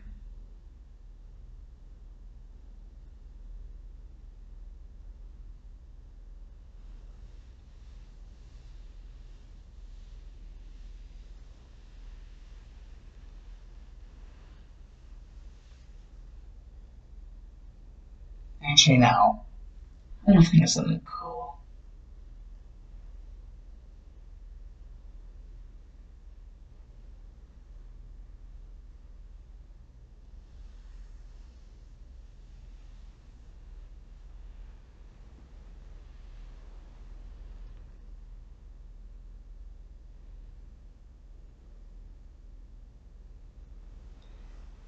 Basically, this second member being known as Otogakure's Blue Raijin.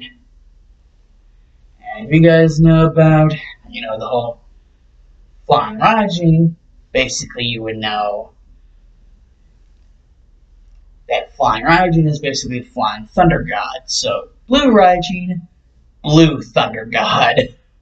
Yes, basically Otogakure's Blue Thunder God.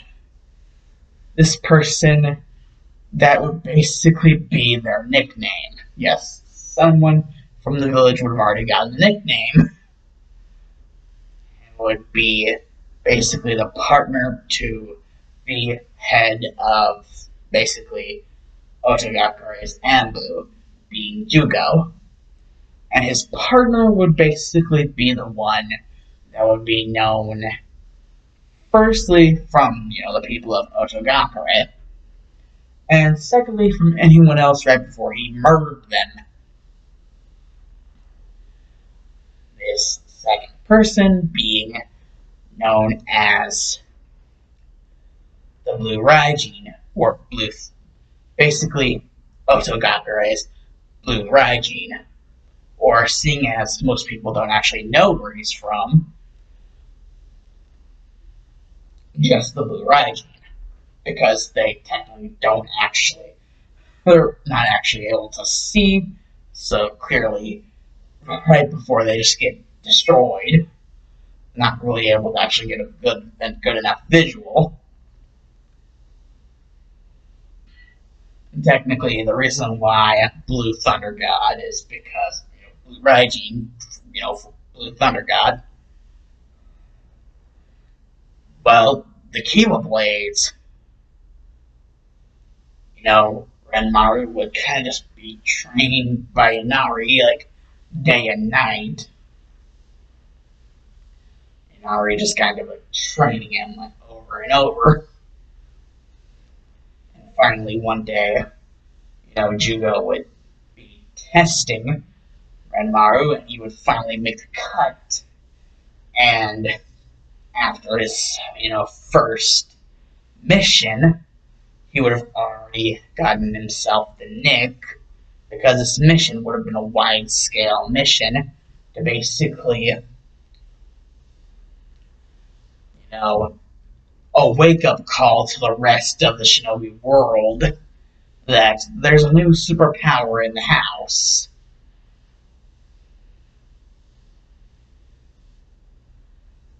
There's a new hidden shinobi superpower in the house, and it already has a legend of its own.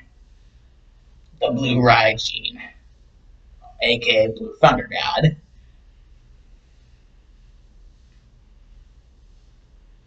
And this Blue Thunder God being Renmaru. Yet they don't know his name. They just know him as the Blue Raijin because they don't even know him as an ottokage ninja. At least most people don't. Some people actually get the luxury, but most of those people usually either end up crippled or in a near-death state. With literally like milliseconds left to save them before they die. A very excruciating, painful death. So yes, Jugo would have actually let him pass as basically the second in command of Anbu, also known as the Blue Raijin of Ottokage, or Ottokage's Blue Raijin, also known as basically Blue Thunder God.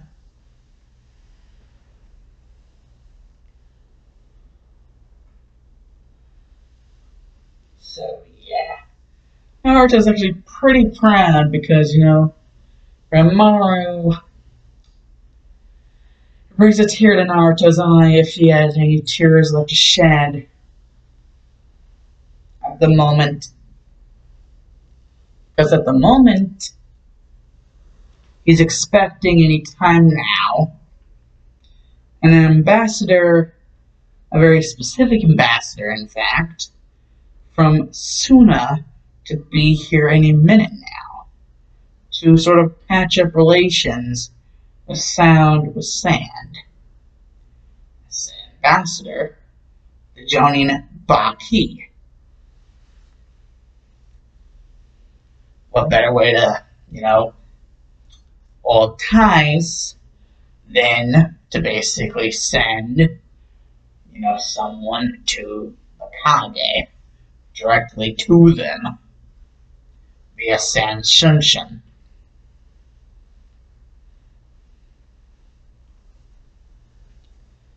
Baki kind of like impatient as hell. Just wanting to get to the point. And Naruto not really having all that much worry. But the only thing really troubling him is basically the fact that this is kind of the thing which will determine if they're able to make allies with Suna. Considering what Orochimaru did with the whole Konoha Crush thing, and the fact that actually, kind of murdered fourth Kazekage.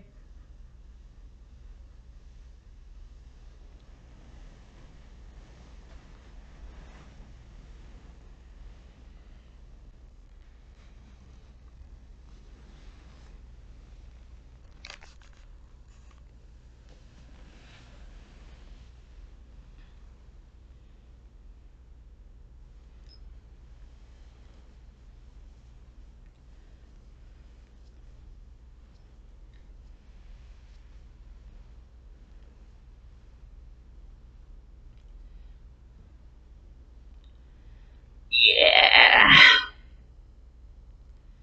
Basically, it's safe to say that due to Naruto's sort of new way with words, and even sort of how he goes out in style, he kind of pulling a Kazekage deal, how the fourth Kazekage had the thing over his mouth. Naruto kind of sports that as well. Like, also, in case he runs into any Konoha people, he doesn't want to be recognized. Unless, he actually says his name, But he likes to be very secret about that shit because he doesn't want anyone that he doesn't want to know. So he doesn't need to have that veil over his mouth. The majority of the time that he isn't talking to someone who he, can completely trust and that he, knows isn't just a hinge.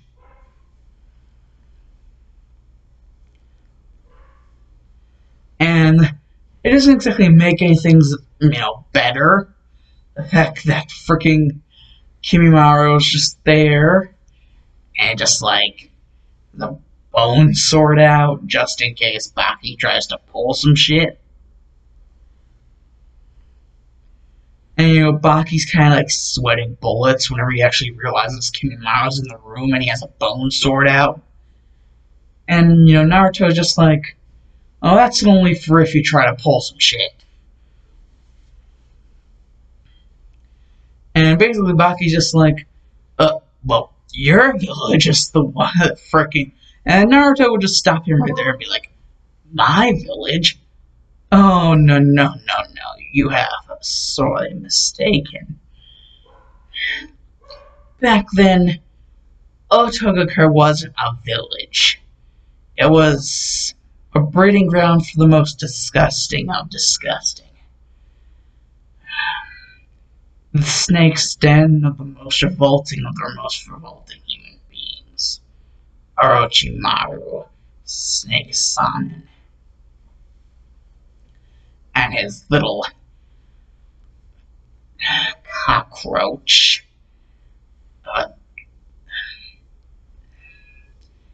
Snake hatchling, Kabuto Yashiki.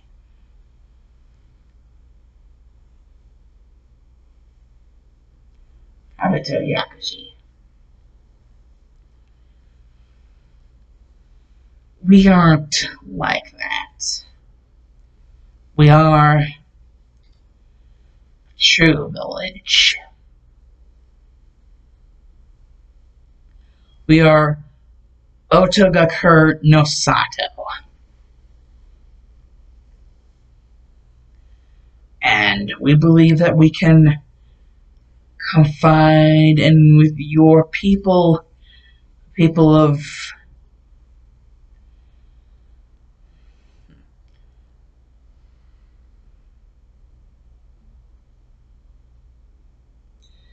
Sunagakure no Sato. We can confide in you in a very special way. We can become allies. Because I have something to tell you. This is whenever Naruto would start to pull down the veil whenever he would lean in really close to Baki. He'd be like, "God has a little itty bitty dirty little secret. A big little itty bitty big dirty little secret." And finally, he would just have the veil completely off. And Baki would see and he'd be like, "What? How? But that doesn't make any sense. What's going on? Is this some sort of genjutsu?" And Naruto would be like, "Oh, no, no, no, no, no. This is all so real, Baki.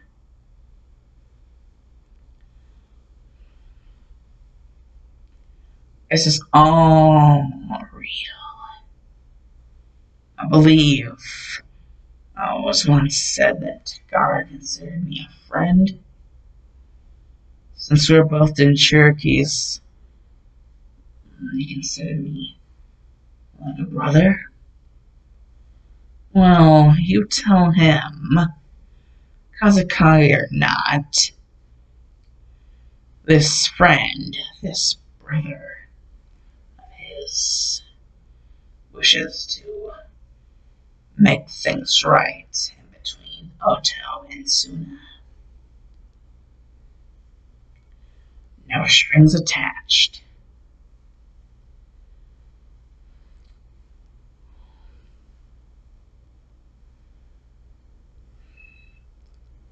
Only thing is,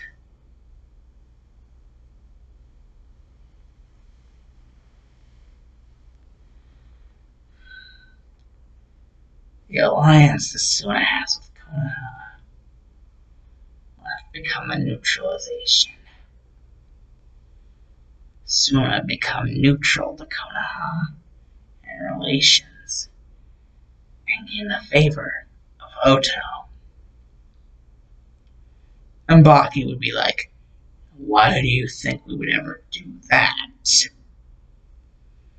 And Naruto's just like, simple. My blue Raijin. Would you like to show him why? Just why?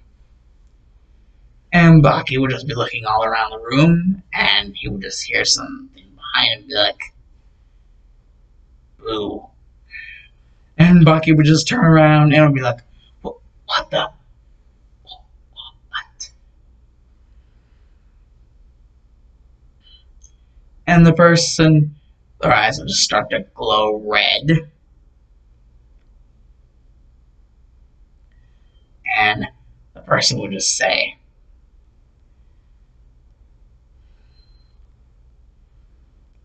Ottokage-sama.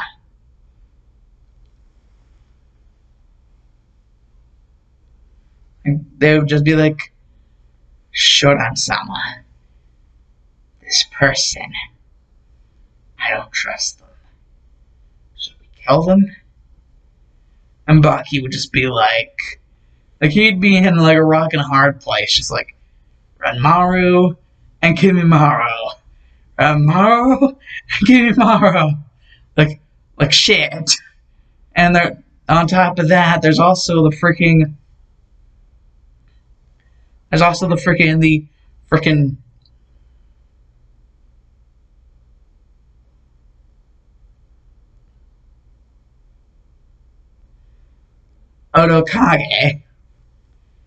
And the freaking thing like the Shodime Ottokage.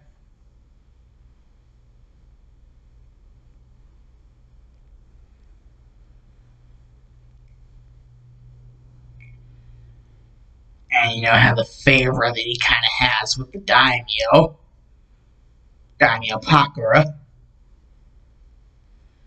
And the fact that, you know, the Daimyo kind of doesn't exactly like Suna as they are now.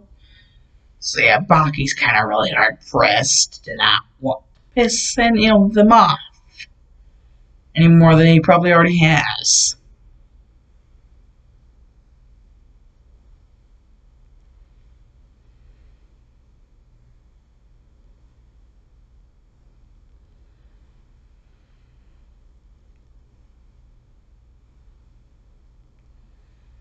And, Naruto would just be like, halt to the proceedings.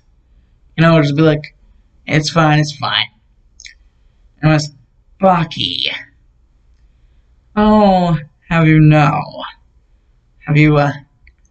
be set out? And two of the Oboro clan would just kind of like jump out of the freaking ceiling and then just be like keep it moving on. Like they would just be ushering them the frick out of the room. And as soon as Baki was out of the room, Naruto would just be like, and then a bunch of seals would just appear on the freaking wall and ceiling, and it was like boom. And basically it'd be like, Ranmaru, the privacy seals are up. And basically Ranmaru would just be like,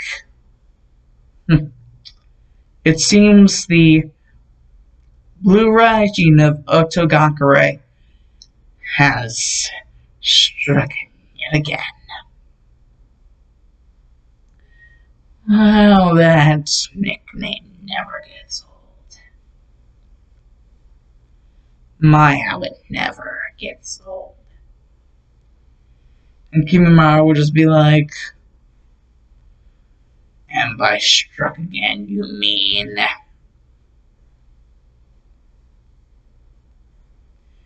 Basically, Ranmaru would just be like, Well, it seems that, on a very interesting note, some Iowa shinobi have been becoming very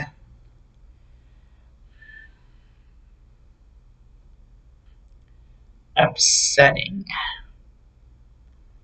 here lately. And Naruto would be like, Iowa shinobi? Wait, bloodshed and arrow sudden. Last thing that happened before I left the village. I was told that my father had many enemies in Iowa. And Naruto would just kind of connect the dots. Send a message to Iwagakure that if they want to start a war with ottokage over simple deeds that my father did for his own village,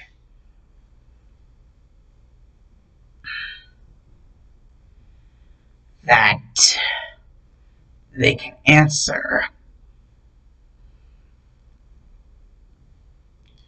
to all of us and the wrath that we'll have set upon them once they least expect it. To keep both eyes open as they sleep at night, for when they are most blind is whatever will crush them. For this act,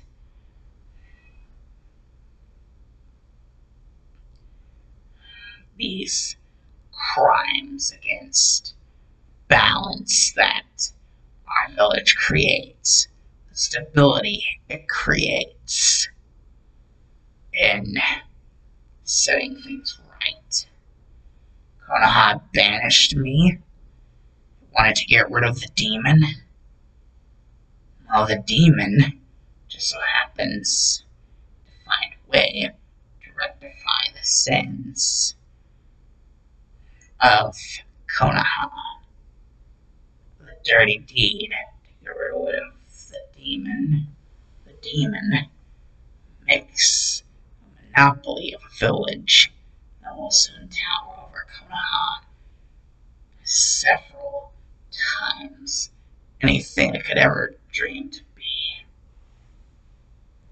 And anyone who were to dare get in its way would be dealt with in due time. Especially if I to find the reason for doing so to be disgusting as such a grudge against my father. Took that old bat of Tsuchikage, sand of Tsuchikage, Onoki, long enough to figure it out.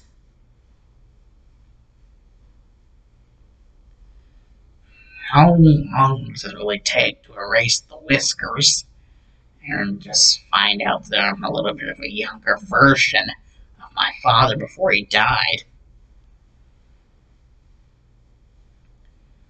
Huh. I hope it helps Anoki not be able to sleep at night at all, knowing that I've most recently been working on a little present for Iwagakure itself and each and every last person in that village.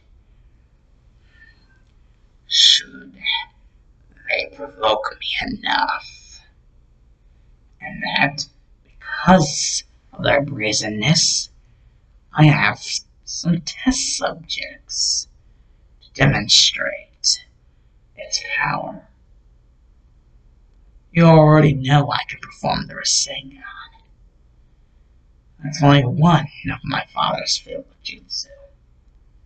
The other is exactly what I've been working on. The one responsible for the assassination of over 1,000 Iwanin. The Third Shinobi World War. Hareishin no Jutsu. The Flying Thunder God technique.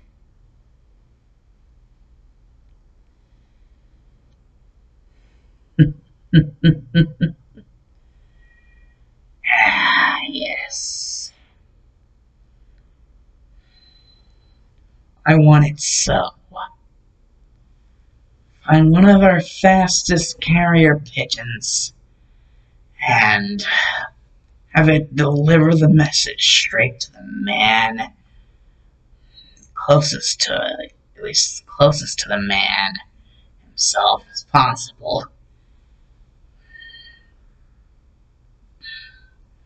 Deliver the good for us news, bad for them news.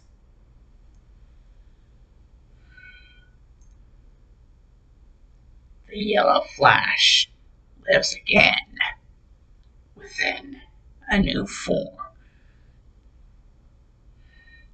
A figurative and yet literal phoenix.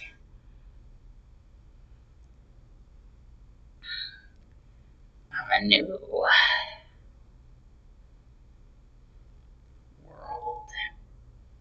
order.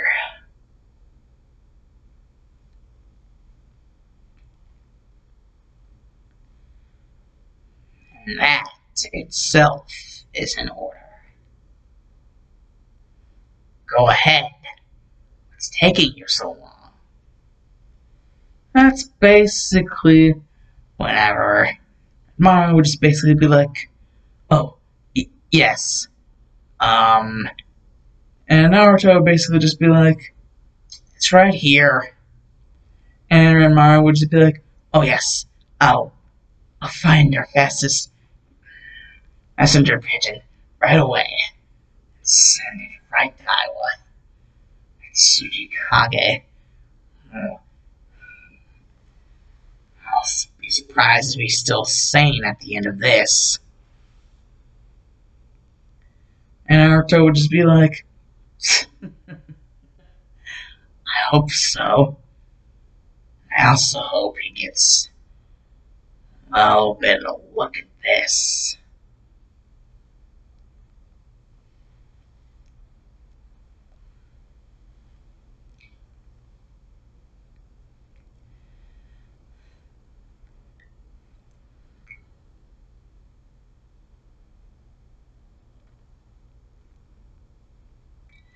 Iowa wants to mess with me because of what my father did in the Third Shinobi War. They can suffer the consequences. Now, where are those cells? And Kimimaro would just be like, oh, I'll take you to them, Lord Shodan. And Naruto would be like, thank you, Kimimaro. And Naruto would just go down to the cells of the Iwanin that were captured. And he would just be like,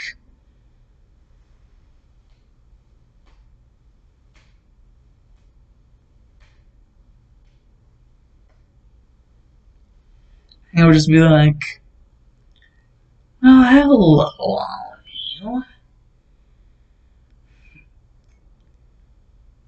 I hope you will at least find some sort of solace in knowing that soon all of your suffering will be over in a yellow flash.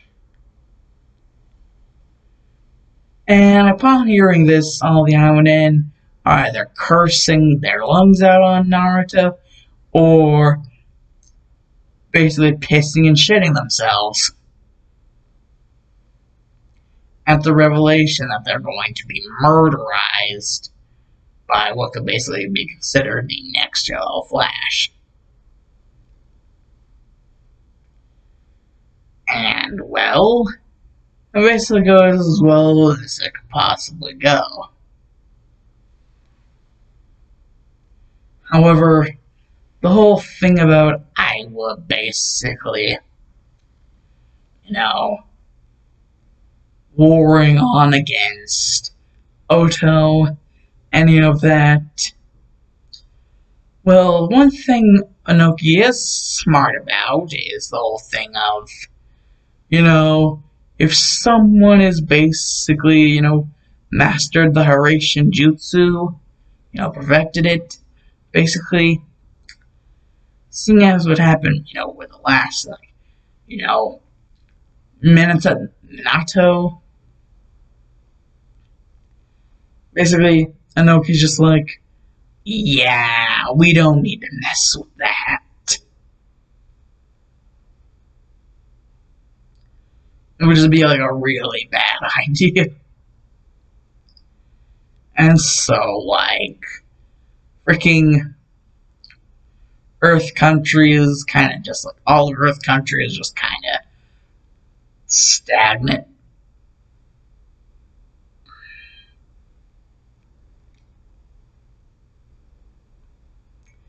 Kumo really doesn't care because, no bloodlines to take advantage of that they can really tell.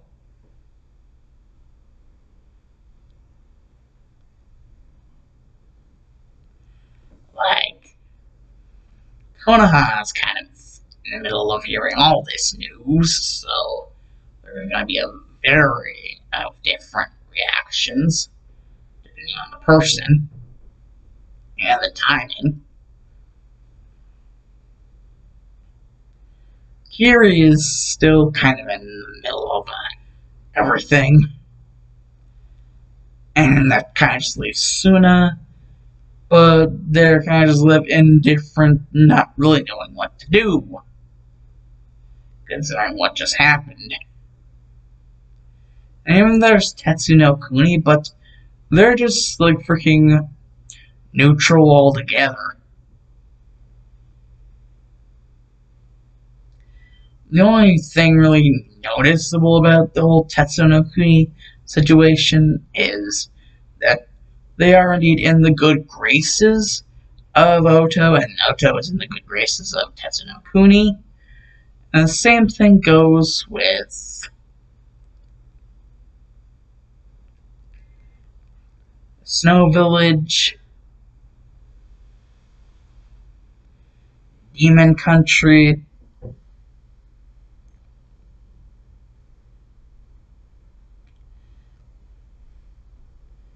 and Omega Girl. Considering that Pain and Konan really don't actually know that the person running the Sound Village is the Nine-Tails Jinchuriki. So yeah, Naruto's kind of playing everyone into his hand, whether they know it or not. And if anybody's worried about anything about Kuso, Kuso isn't just, it went all the way from in the good graces of freaking Sound all the way into just like being, buddy-buddy, possibly forming some sort of alliance. Which they did sort of form like some sort of lukewarm alliance, basically called the Oto-Kuso Alliance. Basically, Oto-Kuso Alliance.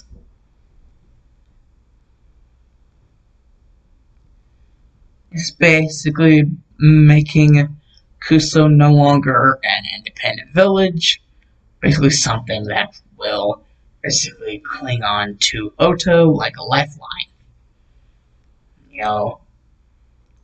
And it's basically giving Oto most of the control over the, remaining land. Basically turning Kuso into Oto's bitch.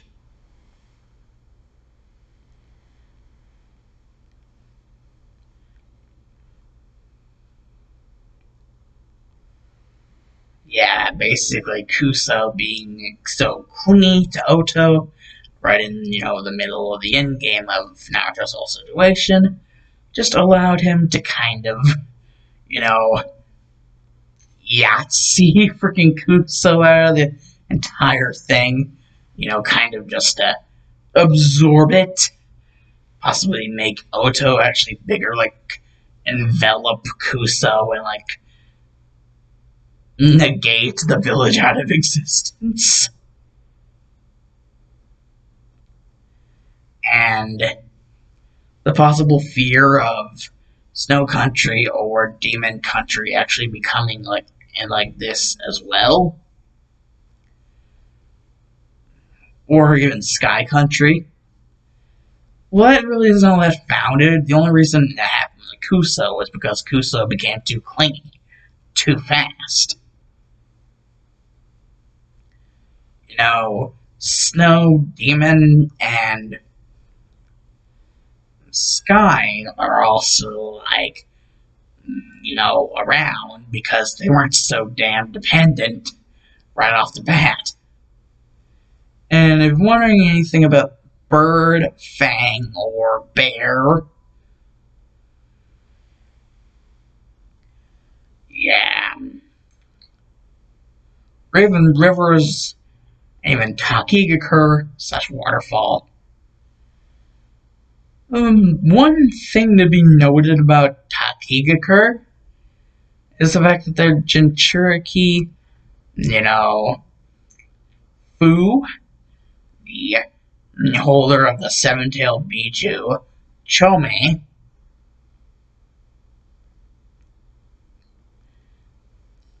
Fu has actually been hearing a lot about how the entire whole monopolization, basically the entire just enveloping of Kuso into this one big monopolization, increasing the size of Otakure, and just making it a lot easier for people in the village to get around, and a lot easier for a lot of things to happen.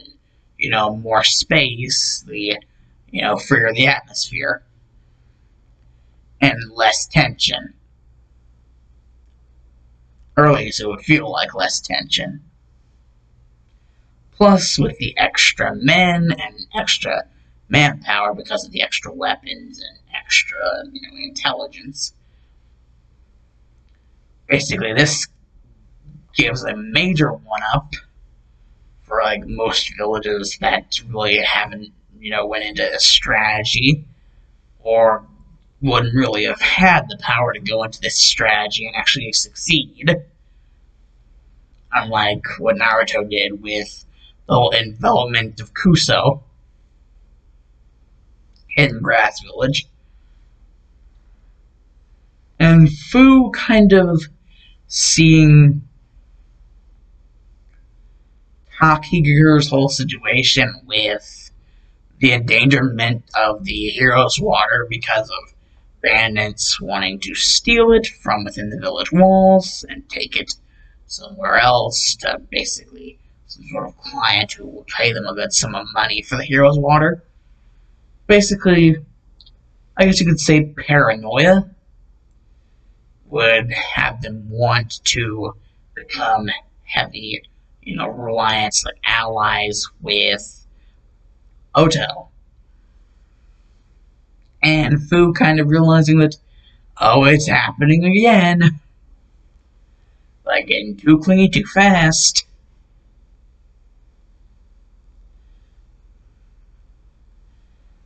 And, kind of just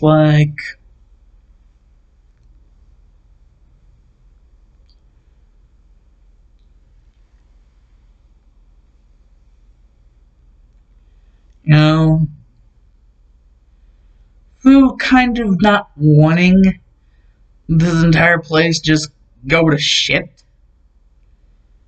Go the way of Kuso.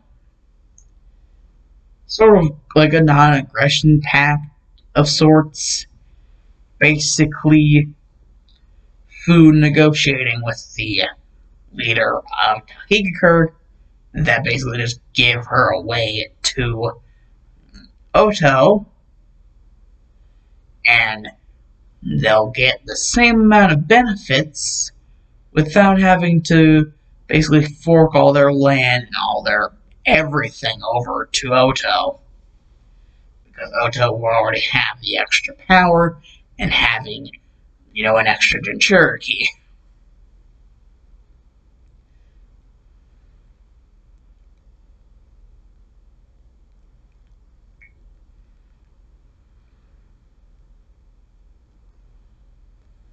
And so this kind of like non-aggression pact kind of made by the, basically adding of like support from Oto to Takigakur, because basically they just gave their Jinchuriki over to Oto in order to have that without being enveloped in the sort of like landmass that was forming from like the like quick grab Kuso. So basically, food just saved her like entire like country slash village by that quick power play.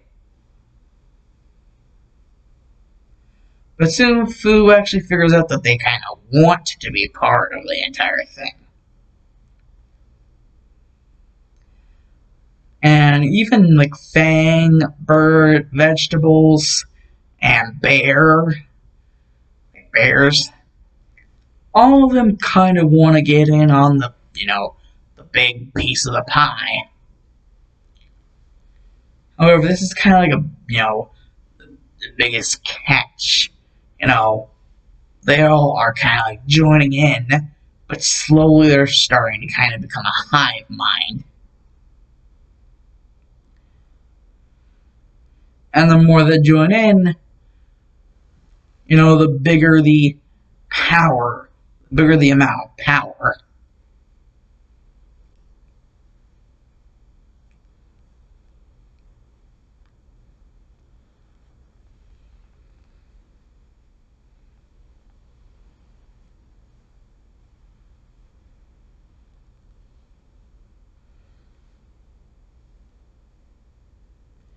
And there's even some other talk.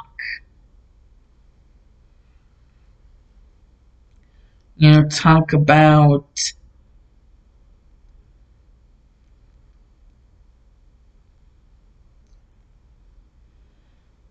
the addition, basically seeing as Tazuna and Tsunami kind of figuring out about this whole thing, wanting to make some sort of secret alliance with Oto. I mean, obviously not letting Konoha know about this, hence secret alliance, to kind of make them sort of part of this big old alliance being formed.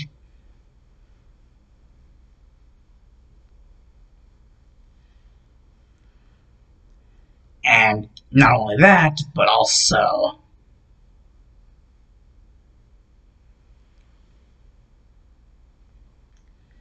villages, stars, hot water, and moon. Yes, star country, hot water country, and moon country are also added. And basically, because of the massive monopolization, Demon Country, Snow Country, and Sky Country eventually even give themselves over.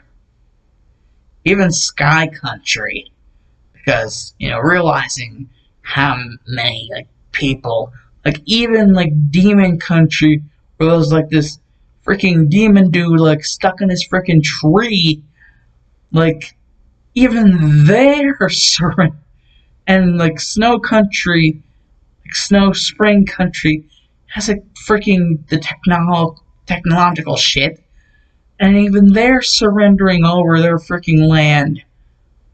And so Sky Country is basically just well, live and let live. Yeah, so basically Snow Country, Demon Country. Technically, Snow Country is more like Snow and Spring Country. Basically, Snow and Spring Country, Demon Country, Sky Country, Moon Country, Water Country, Star Country. All of those added on. And all because of a super power play by Fu that completely blew everything out of proportion, and not in the way she wanted. Not in the way she wanted at all.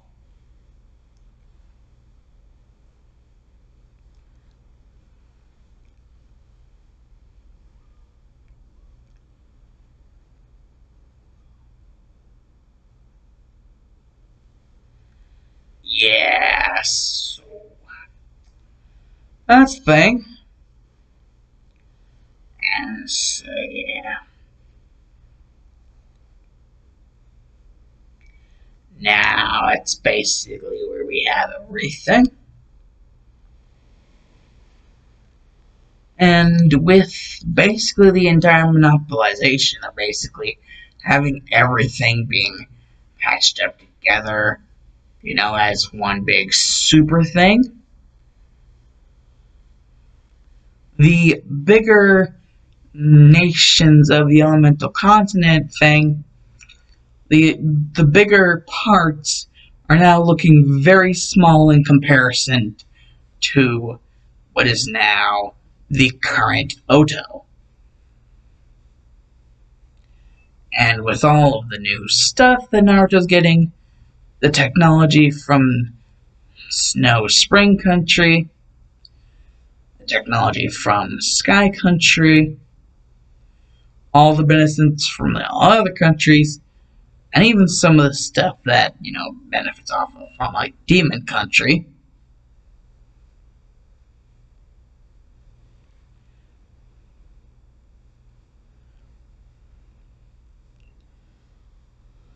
Like, that's a lot of shit. A lot of shit.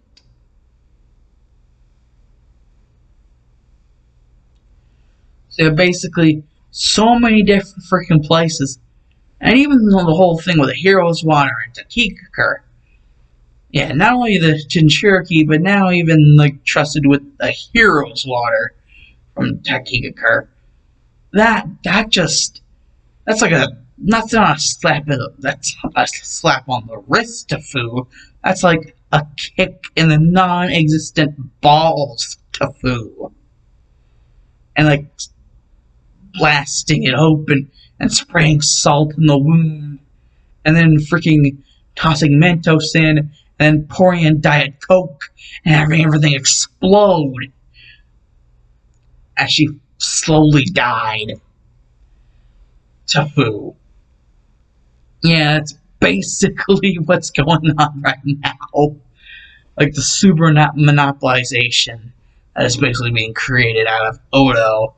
This one small little place has become a superpower to be reckoned with.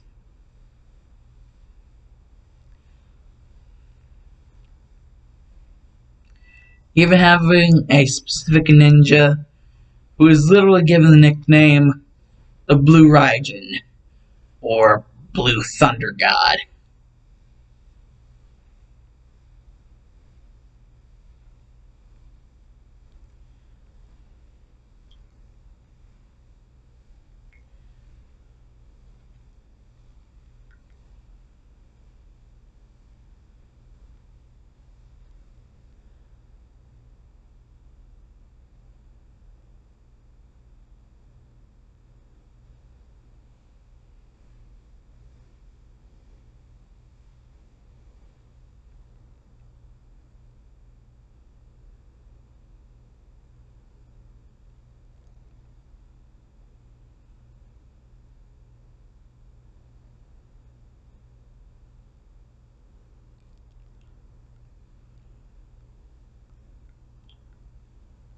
Yeah.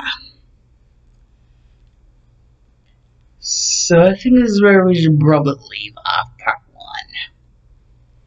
Anyways, that long seeing dust is the Dark Shadow Rick. As well as you end here, you boys like, favorite, subscribe. click that little bell. And a dot says